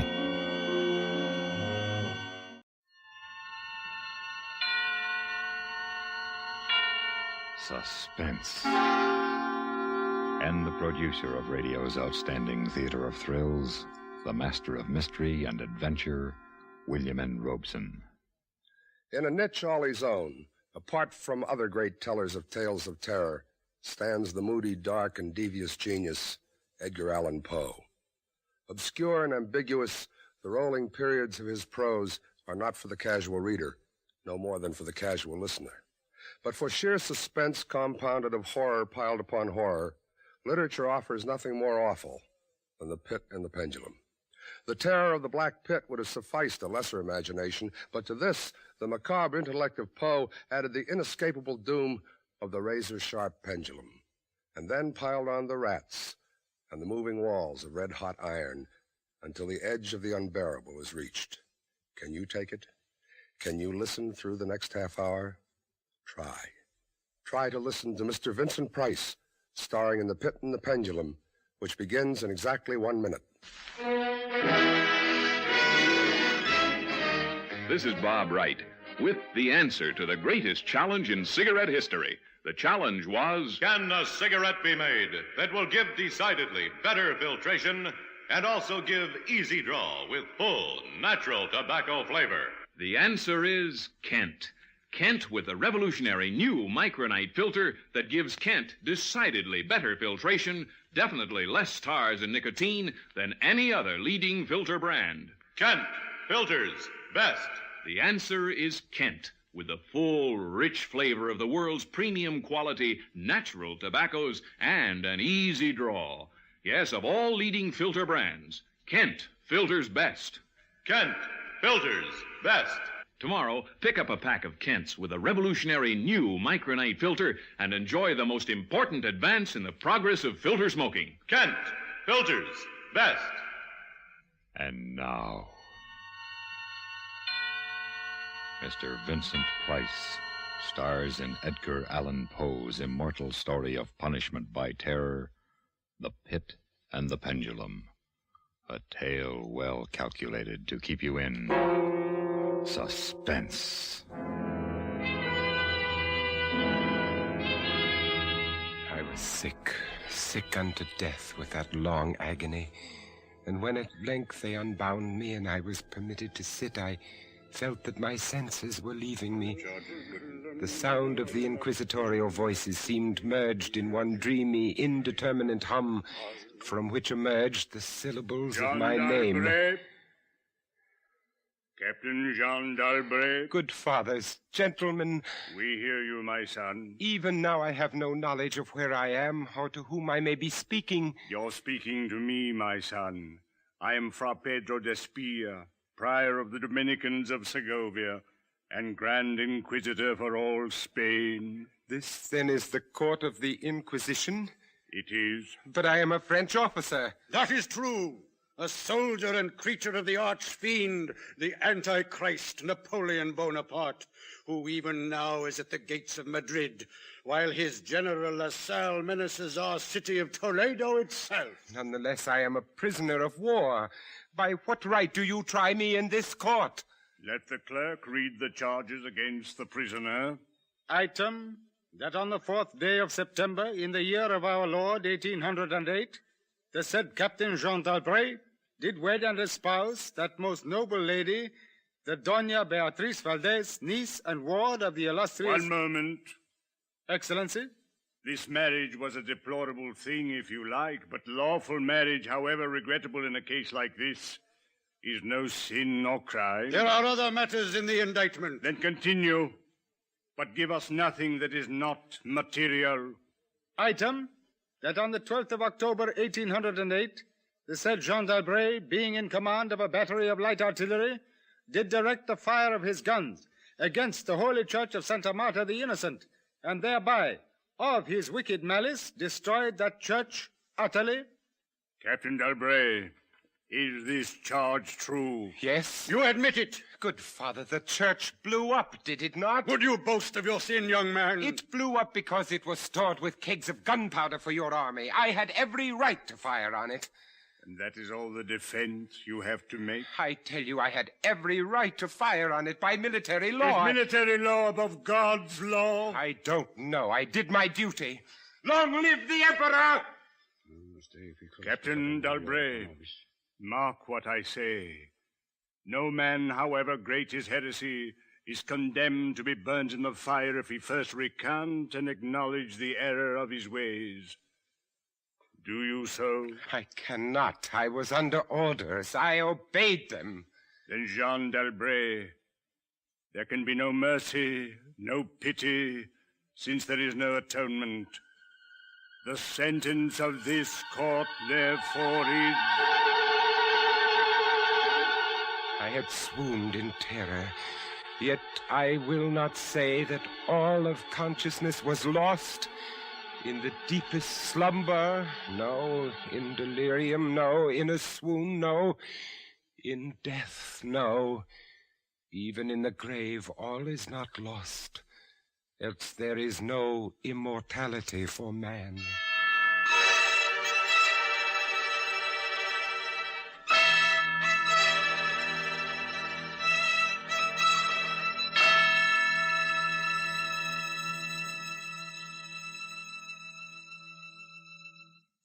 In a moment, we continue with the second act of Suspense. But first, some big news. The bold new Pontiac, the bold new Pontiac, the bold new Pontiac is here. With a Pontiac front seat that lets you in the back seat. Pontiac automatically moves up then back just like that. Pontiac automatically. A portable radio that pulls right out and plays all alone. When you plug it back in, it's a car radio, high fidelity too. What a nice tone. Set your speed on the new speedometer, Pontiac automatically. If you go too fast, a buzzer goes buzz, Pontiac automatically. More good reasons you love the bold new Pontiac. Pontiac automatically. The bold new Pontiac is here. And now, Mr. Vincent Price in The Pit and the Pendulum by Edgar Allan Poe. A tale well calculated to keep you in suspense.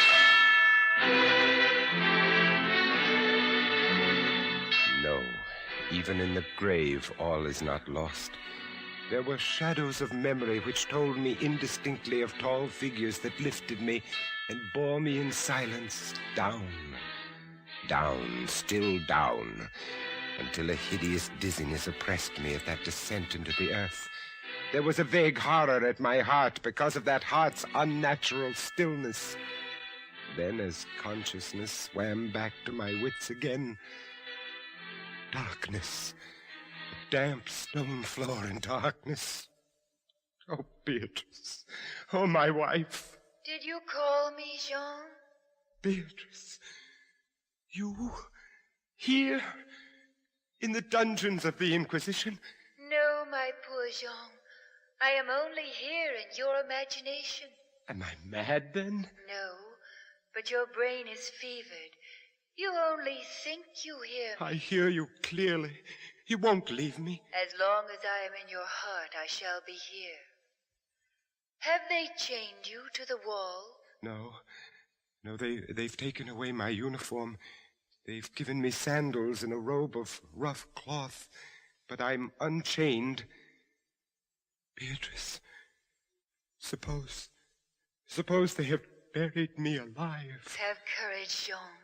You must have courage. Then tell me where you are now, Beatrice, in the flesh, I mean. In the old house by the olive grove, scorned of my people. Yes, I know. Each morning I climb to the hilltop and watch for them. Yes. Sometimes I think I hear gun wheels rumble in the hills and long moving columns with the red dust rising above them. Go on. First come the heavy cavalry in plume-crested helmets, on their flanks wheeling like hawks, light hussars in blue and scarlet, and behind them in a glitter of bayonets, as vast as light points on the sea, rank upon rank, the long gray coats and tall bearskin caps. The old guard and the Grand Army. It's only a vision, my dear one. They do not come. Will they ever come, Beatrice? I cannot tell. Then I must face what has been prepared for me. Can you stand up, Jean? I think so. Then walk. Yes. Walk as far as you can. Measure the limits of the cell if this is not a tomb. I'll try, Beatrice. I'll try. This robe impedes me, and the floor is treacherous with slime, but I'll try. Look out! Jean! Oh, I'm all right.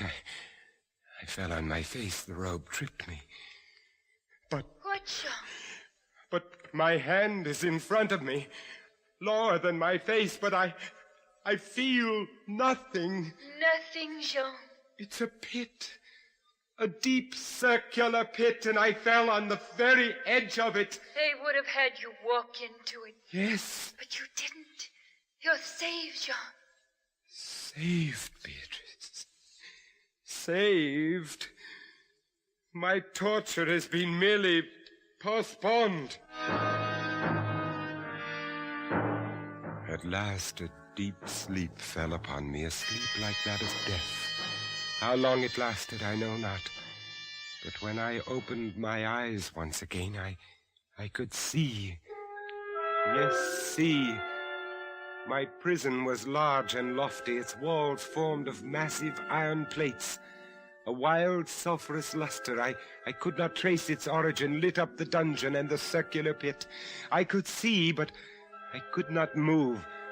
I lay on my back on a low framework of wood, securely bound by a long fastening resembling a surgical bandage. The bandage passed round and round my body, leaving at liberty only my head and my left arm. With much exertion, I could supply myself with food from an earthen dish on the floor beside me. It was meat, highly seasoned, and there was no water.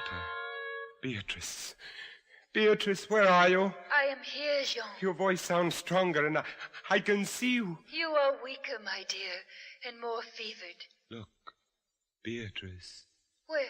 At the ceiling of this room, 30, 40 feet up. What do you see? I see, painted on the ceiling, a figure of Father Time. Yes, but this Father Time carries no scythe. He carries instead what looks like a gigantic pendulum from an ancient clock. And the pendulum is moving. A painting cannot move. But I swear the pendulum did. It swung a little back and forth, just like a real pendulum. Beatrice, take care. Take care of what? Take care of the rats. The rats from the pit. They're swarming out in dozens. You can see their eyes glitter. What do they want? What do they want? They have caught the scent of the meat in the dish beside you. They'll not get it. Go! Go away, you vermin! Au revoir, Jean. Au revoir. Beatrice, where are you going? I can hardly hear you. You are sending me away, Jean. I'm sending you away. My poor loved one. You can't bear to see the rats running about my feet, can you? Even when you know I'm not here. Beatrice. It is true, Jean. You are sending me away. Yes, it's true. In a cell swarming with vermin, there are others I would rather see here. I would rather see. If you call me Captain D'Albret, then in spirit I am here. Go. I command you, Fra Antonio. Go! Not until I have first told you what is in store for you. Which is? Listen. Do you hear anything? Yes, I hear something. Turn your eyes upward. Look at the ceiling. The pendulum. Aye, the pendulum. It is descended. Only a foot or so as yet. As you notice, it is not really a pendulum. No? No. Its underside is a crescent formed of razor-sharp steel. You mean? A ponderous weight, Captain D'Albret. Its movement is slow now, but soon it will take on momentum. It will swing wider and wider, and with each broad movement, it will creep a trifle lower. The steel is directly over me. Yes, above the region of your heart. How long before? You need have no immediate fear. It will not be too soon. But how soon? Who can tell?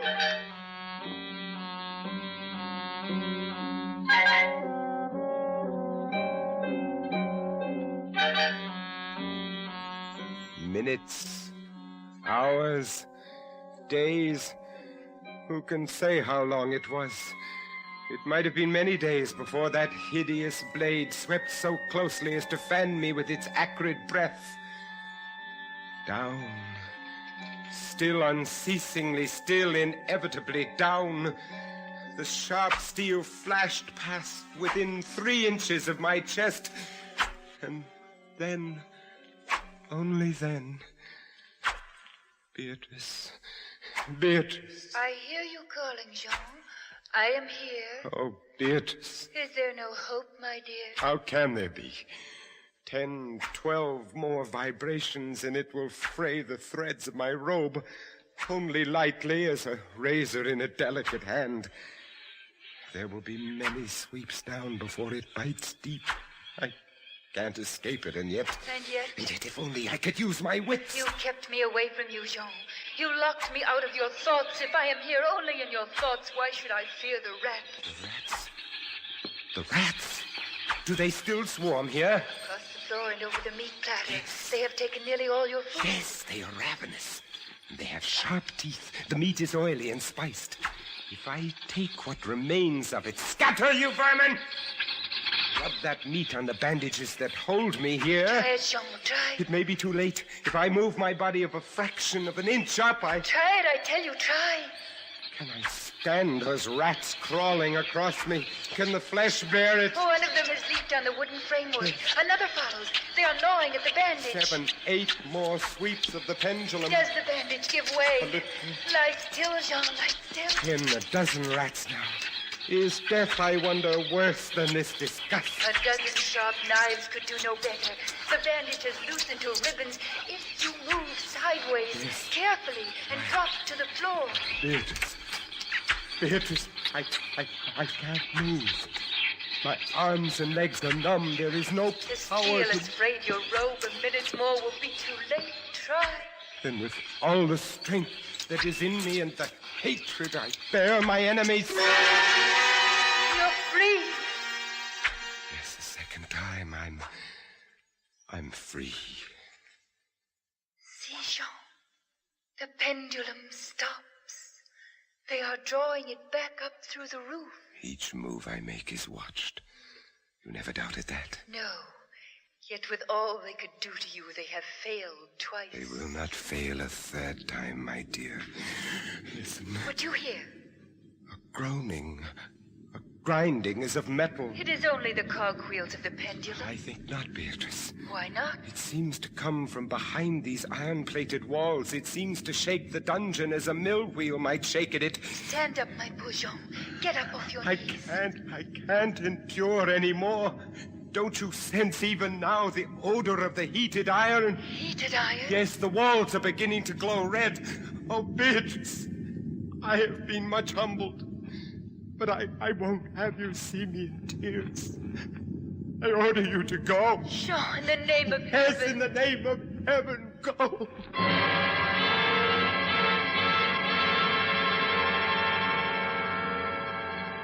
In just a moment, we continue with the third act of Suspense. More families, far more families, use X-Lax than any other laxative. X-Lax is the preferred laxative for one important reason. X-Lax helps you toward your normal regularity, gently, overnight. Today, many doctors recommend trusted X-Lax for youngsters as well as grown-ups. That's because X-Lax gives you the relief you want, the gentle way that nature wants, without upset. When you take chocolated X-Lax at night, it does not disturb your sleep. And X-Lax is so effective that the next morning you'll be well on your way toward your normal regularity. Seldom, if ever, will you need X-Lax the next day. Little wonder that of all the laxatives made today, tablet, powder, or liquid, X-Lax is the most popular. Next time, any time that you or any member of your family needs a laxative, make that laxative pleasant-tasting chocolated X-Lax. Introductory size, only 15 cents. And now, Act 3 of The Pit and the Pendulum, starring Mr. Vincent Price. A tale well calculated to keep you in suspense. Suffocating heat pervaded the prison.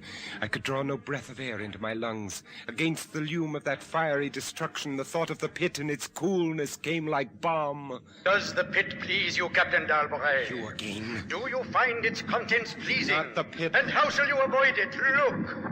This dungeon has changed its shape. That is true. The walls are closing in. It was formerly a square, and now it is flattening slowly towards the center to force me into the pit. Of course. It will force you along with me. Again, apparently, you must be told, Captain Dalbray, that you are speaking only to your own sick fancy. I am not here at all. Farewell.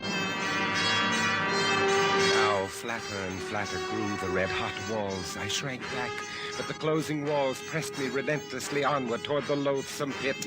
At length, for my seared and writhing body, there was no longer an inch of foothold. I screamed once. I tottered on the edge of the pit. I averted my eyes. Then there was a discordant hum of human voices, and then a loud blast of many trumpets. The fiery walls rushed back. An outstretched arm caught my own as I fell fainting into the abyss. It was that of General LaSalle. The French army had entered Toledo. The Spanish Inquisition was in the hands of its enemy.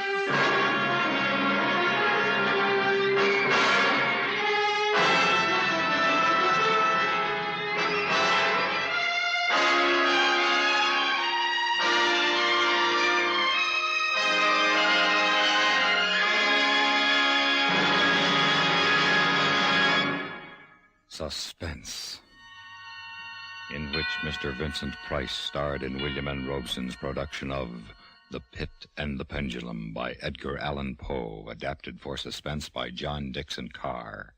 In a moment, the names of tonight's supporting players and a word about next week's story of Suspense. Here's good news for everyone who appreciates fine music. Heinz Soups offer you the LP Record Bargain of the Year. The best of 57 in classical music by famous RCA Victor. It's a genuine Red Seal LP of $3.98 quality. Yet it costs you just $1 in cash and 4 labels from any of Heinz condensed soups. That's right, just a $1 bill and 4 Heinz soup labels. Think of it, 43 minutes of the world's great music. Highlights from 8 RCA Victor albums, performed by famous orchestras directed by Morton Gould, Arthur Fiedler, Fritz Reiner, and others. Here's the only way you can get this wonderful 12-inch record. Send a $1 bill and 4 Heinz soup labels to Best of 57, Box 57, Rockaway, New Jersey. I repeat, Best of 57, Box 57, Rockaway, New Jersey. Send for yours right away. Supporting Mr. Price in The Pit and the Pendulum were Ellen Morgan, Jay Novello, Ben Wright, and John Hoyt. Listen. Listen again next week when we return with another tale well calculated to keep you in suspense.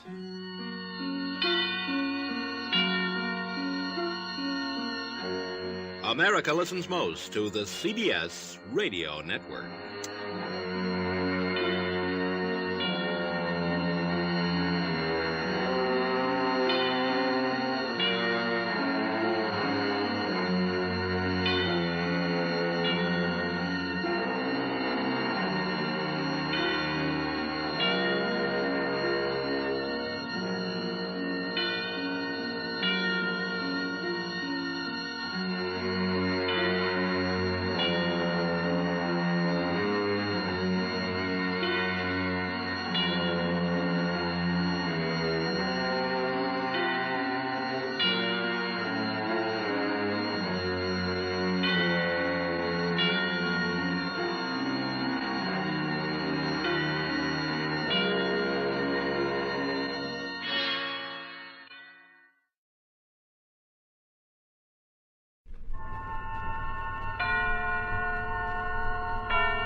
Suspense.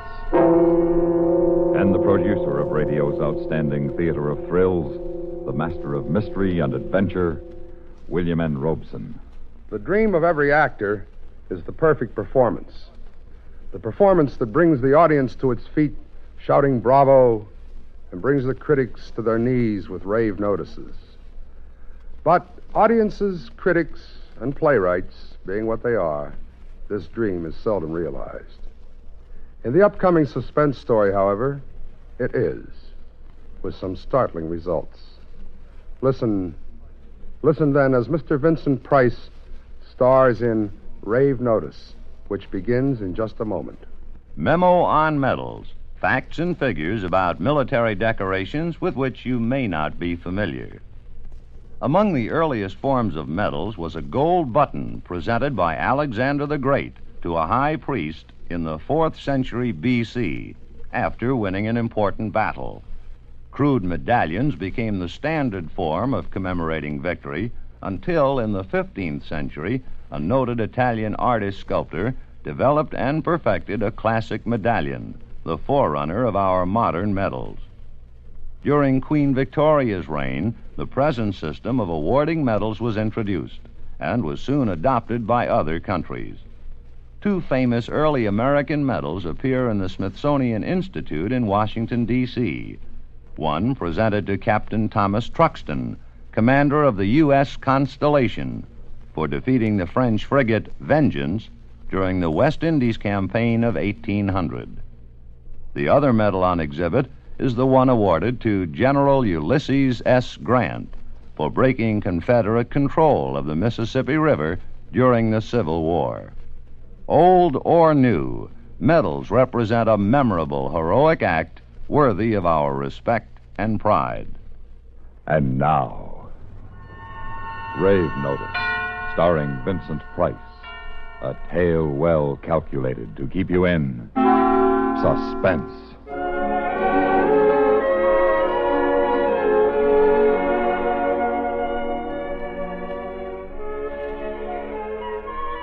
I'm an actor, and this is a theater. Up there on the stage, beyond the empty seats lit by the single bare bulb of the work light, are my fellow actors. We are here to make a play. Friend Norman, sitting alone in the third row, is our director. This is the 5th day of rehearsal. It's not a bad little play, but you know Norman. Norman will manage somehow to spoil it. Norman will misdirect the actors and lose the values. No. But, Norman, why not? Why not? Because I am the director and I say no. No. Yes, Norman. All right, Cass, take 5. Oh, Sam. Oh, yes, Norman. Sam, come over here. I want to talk to you. Sure, Norman, sure. Well, what is it? Sam, I've had to turn over the bell ringer to Luther. The bell ringer? That's my part, the bell ringer. What do you mean, Luther? Don't make it difficult for me, Difficult? Sam. I'm not making it difficult. The bell ringer role is mine, that's all. There's no difficulty involved. You must be kidding. It's not as if I hadn't warned you, Well, look, Sam. tell me what's wrong. Tell me where I've gone off, what irritates you, what doesn't fit. I'll fix it. That's my role, Norman. I carry the whole play with that role. Don't shout, Sam. Don't make a fool of yourself. A fool? Oh. Look, Norman, why are you doing this to me? Because you're not right for it? Not right? You fat pig, what do you know? Easy. What do you know? What do you know about acting? Easy, Sam. Take it easy there. Fat belly, fat head, fat face. That's enough. You know nothing. I know you. I know actors. You're no actor. You stink. Oh, I'll kill you for saying that. I'll kill you. Did you hear that, Cass? Your witnesses. He's threatening me again. Yes, listen well, my friends. Norman, I'm going to kill you. Norman, I'm going to kill you. You see, you can't even deliver that line. You stink.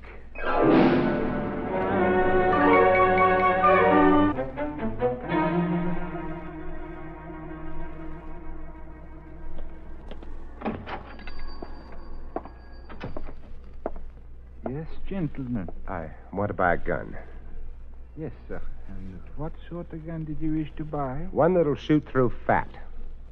Sir? Oh, pardon me, I was thinking of... what have you got? What was it you wish to use this gun for? I want to kill a rat. Oh, I think then maybe 22, huh? Now then, let me see here. It's a nice little gun. That looks pretty small. This is an awful big rat, a fat rat. Mm-hmm. Oh, well, I think a shotgun then, or 410, yes. You think that'll do it? It should. Bullets. You have bullets? Shells you use in this gun. Very well, I want one. One box? No, one shell. Only one? Yeah, this rat I'm not going to miss.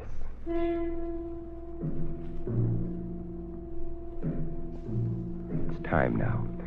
He will come out of the stage door and he'll walk this way through Schubert's Alley on his way to Sardi's for a drink. I slide the gun out from under my coat and I wonder, heart or belly? Heart or belly? Belly. Belly, yes, his cultivated paunch fatted with actors' hearts.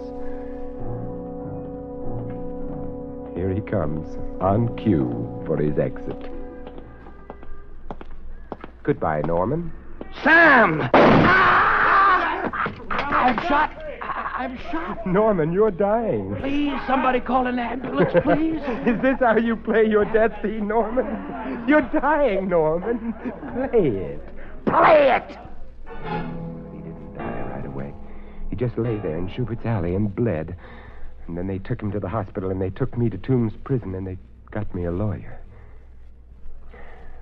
I suppose when he dies, I become a murderer, huh? Yes. They'll electrocute me. Yes? I must have been crazy. I thought of that. What do you mean? Temporary insanity. I thought we might plead that. Well, why don't we? Because you threatened him before witnesses at least twice, went to a store, chose a gun with great care, waited for him to appear. You did all this, and then you shot him. Well, that's right, I did. That's premeditated murder. First-degree murder. So the temporary insanity thing is out. Way out. The only other thing I could think of is if we could prove you were insane all along. What would happen? I mean, what would happen if I were? Then they couldn't execute you. Of course. You seem very calm. I'm an actor. Insane. Mad. I know a joke. A wonderful joke. I'm going to beat Norman even in his grave. I'm going to have myself exonerated of his murder. Yes, freed of the charges. It's so simple. I'm going to play the greatest role of my life. Play it without makeup, without lights, without script or cue. I'm going to play a part strangely foreign to my nature. I'm going to play a homicidal maniac.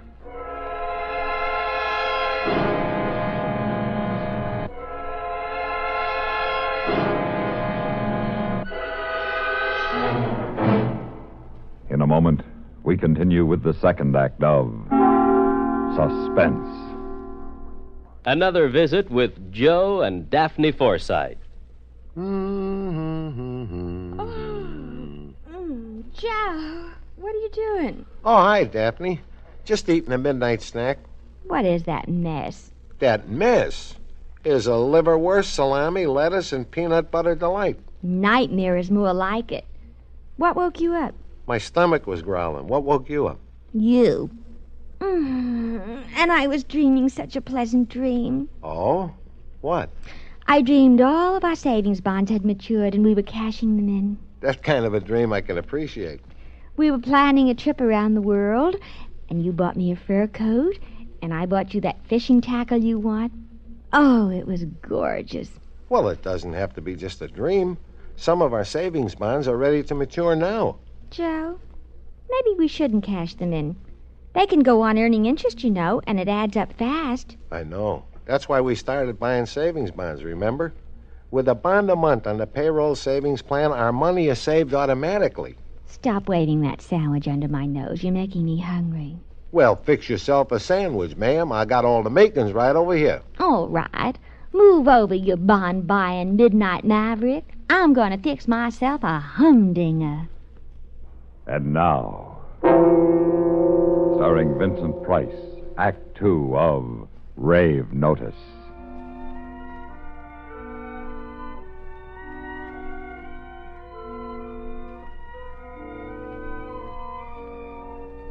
I'm going to play a homicidal maniac. How? How? By using the method, the Stanislavski method. Let's see now, what is the most horrible thing I ever did? The thing closest to murder. I must recreate that mood. Murder, killing, blood. I killed a cat once. I was 6 years old. I had a stick. It was in an alley, this cat. I poked it just for fun. But he scratched me, and I hit him with the stick. He started squalling, and I thought, I'm going to get in trouble. Stop that noise. So I hit him again to make him stop, and again to make him stop. And there was blood, red blood on the gray cement, and I struck out the screams, struck out the life, struck out the awful gaze of those great yellow eyes, struck out the life, struck out the spirit, the spark. I killed. The murderer am I. Killed for the thrill of the silence of the cat. I am a murderer. A murderer I am. A kill without reason. That's it. That's the character. All I need for turning it on is the memory, those key points, gray cement, cat's eyes, my feelings as a 6-year-old. Oh, there'll be refinements. I'll refine it. Oh, Norman, if you were only to see this scene. Dim the house lights, raise the curtain, and now to bring in the audience.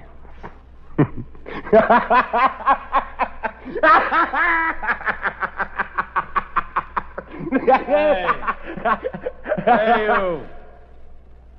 Who, may I ask, are you? Huh? What's going on down here, Murph? I don't know. Who are you? Come on, now, will you, Mark? I ask a civil question, I expect a civil answer. Who are you? So nice and quiet for a while. Just answer my question. That's all I ask, and that's not much for a hero to be asking now, is it? You don't know who we are. I think he's putting on an act.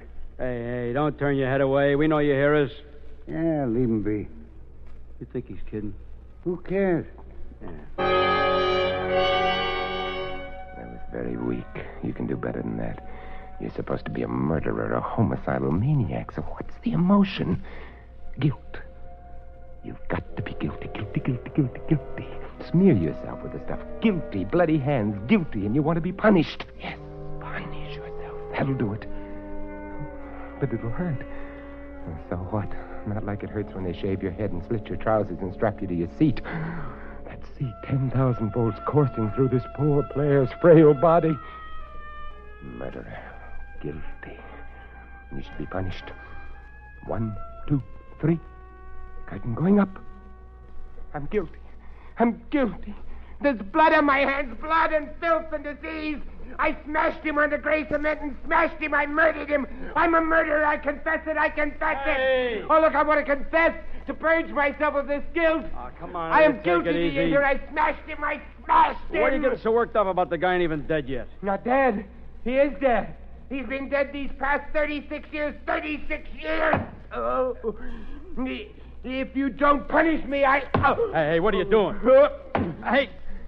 Hey, will you quit beating your fist against the wall? I am guilty. And I shall be smashed as he was smashed. Hey, your hand, you're going to bust your hand on that wall I there. shall be smashed. It is written.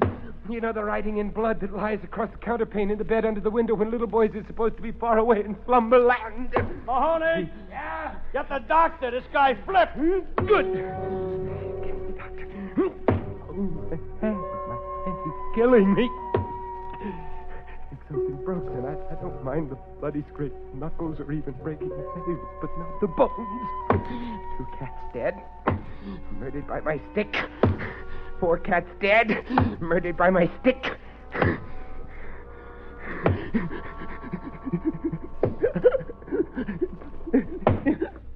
How long has he been doing this? About 15 minutes, Doctor. I see. All right, now you can stop that. I don't stop. I don't look. I keep right at it. Keep it apart. Murderer. Guilty. Stop it. It hurts, but I'm paying a price. Stop it. I am buying my way out of the electric chair. All right. Grab him. No, please. Please. I want to pay. I'm the guilty one, and I want to pay my debt to society. Hold him. No, let me go. I must pay. It. Steady. This'll quiet him. Hypodermic needle. An injection. It'll knock me out. I can't act if I'm unconscious. I can't play my part if my guilty part if... Got to hurt myself. Got to hurt myself.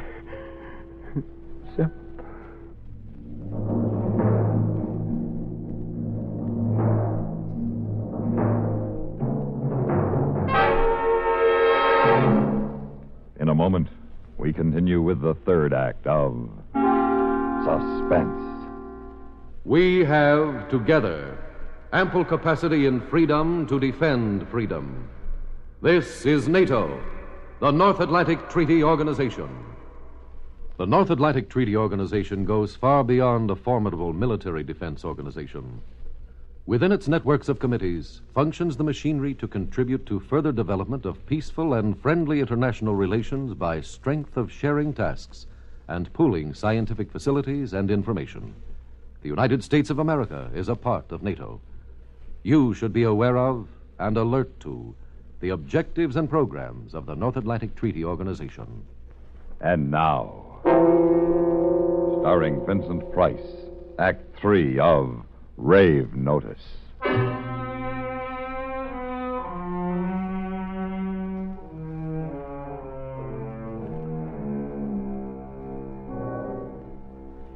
It's so quiet here, so white. Such sweet stillness and peace.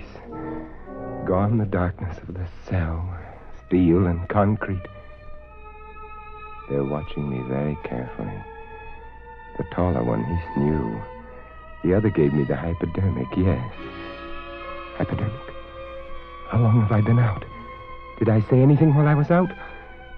Perhaps if I keep still, they will let me know. Your definite suicidal tendencies, Doctor? Well, to put it another way, obsessive guilt with a compulsion to self-destruction. Nothing new about that. Look, he's opening his eyes. Hello?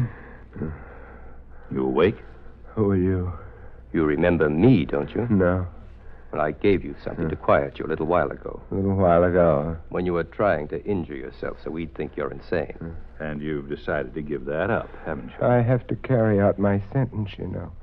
Well, how will you carry out your sentence? Be smashed. I'm to be smashed as I have smashed the cat. Is that the law? Yes, I smashed him with a stick. Stick? You mean shotgun, don't you? Oh, why would I say shotgun if I meant stick? I said stick. But you shot the man with a It shotgun. was a cat, and I smashed him with a stick. Well, after you smashed him with the stick, what happened? What? What happened after he was dead? I was frightened. I went home. Mama was there. She said, "How did you get blood on your hands?" I said, "A dog licked my hand, and he had blood on his teeth." I understand you're an actor. Oh, aren't we all actors? We try to act innocent when we're guilty. Doctor, will you step outside a moment? I've got them. What are they talking about out there? I wish I knew. It doesn't matter. I've got them. I know that. I've got them. I've got them. Well, I guess you'll be leaving us soon. Oh, thank you. Thank you. Thank you. You're very understanding, Doctor. I'm guilty and I must pay. You know that. What the doctor means is that you're going to a place where they'll help you to get well. Get well, huh? Yes, of course. Doctor, if you'll have the affidavits drawn up, I'll sign. We'll get a court order committing him. Right. Seems you were right all along. You know, I wasn't sure until you told me about the man he shot being out of danger. Oh, yes. The guards told the patient his victim had recovered. But he didn't comprehend, of course. Went right on screaming and punishing himself. I see. What would they have given him if we'd found him sane? Well, that depends. The injured party refused to press charges. He'd be out of here in an hour. Recovered? They didn't tell me Norman had recovered. How could he have recovered? I shot him in his fat paunch. When did they tell me?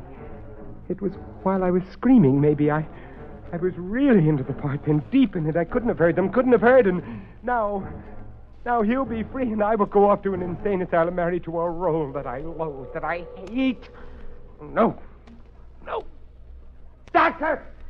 Doctor, come back. It was all a joke, Doctor, a game. Come back. What is it? Listen, Doctor, I have a confession to make. I'm not insane. Please believe me. Oh, of course you're not. Just a little confused, that's all. Oh, no, you're wrong. Don't you see? It was all a gag. Just a gag. Yes, of course it was. Now you're going to a place where you can rest and everything's going to be all right. No, believe me, I am sane. Why shout? I'm not shouting.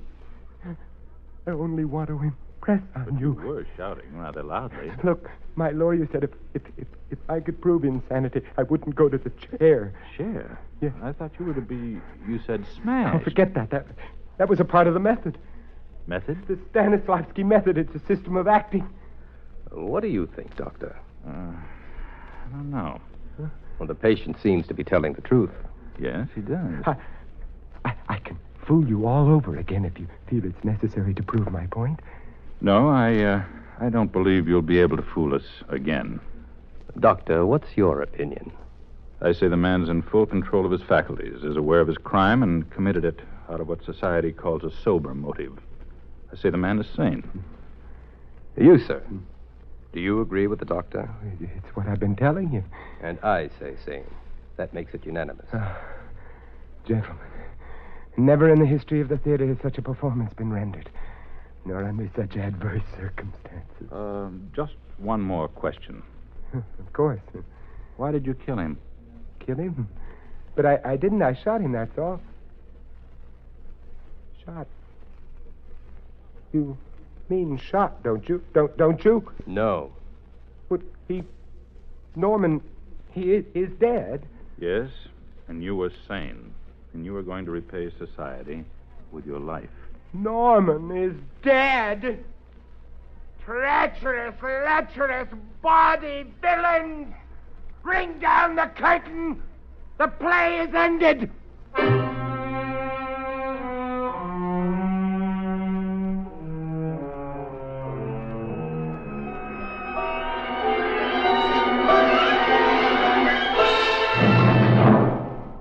Suspense, in which Vincent Price starred in William N. Robeson's production of Rave Notice by James Poe. Supporting Vincent Price in Rave Notice were Lou Merrill, Peter Leeds, Barney Phillips, Jack Crucian, Jim Nusser, and Jerome Thor. Listen again next week when we return with Mr. Larry Parks in The Invisible Ape, another tale well calculated to keep you in suspense.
This is the United States Armed Forces Radio and Television Service.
Great if life came with a remote control. You know, you could hit pause when you needed to, or hit rewind. Like that time you knocked down that wasp's nest. Uh-oh. Or that time you forgot to roll up your windows in the car wash. Fantastic. Yeah, a remote control would have come in handy then. Well, life doesn't always give you time to change the outcome, but prediabetes does. With early diagnosis and a few healthy changes like managing your weight, getting active, stopping smoking, and eating healthier, you can stop prediabetes before it leads to type 2 diabetes. It's easy to learn your risk. Take the 1-minute test today at doihaveprediabetes.org. Life doesn't come with a remote control. Yikes! So you're on your own with the wasps. You have the power to take control of prediabetes. Visit doihaveprediabetes.org today. That's doihaveprediabetes.org. Brought to you by the Ad Council and its Prediabetes Awareness Partners. Sometimes I just cannot believe all the storms we've gone through here. I can only hope that we'll be able to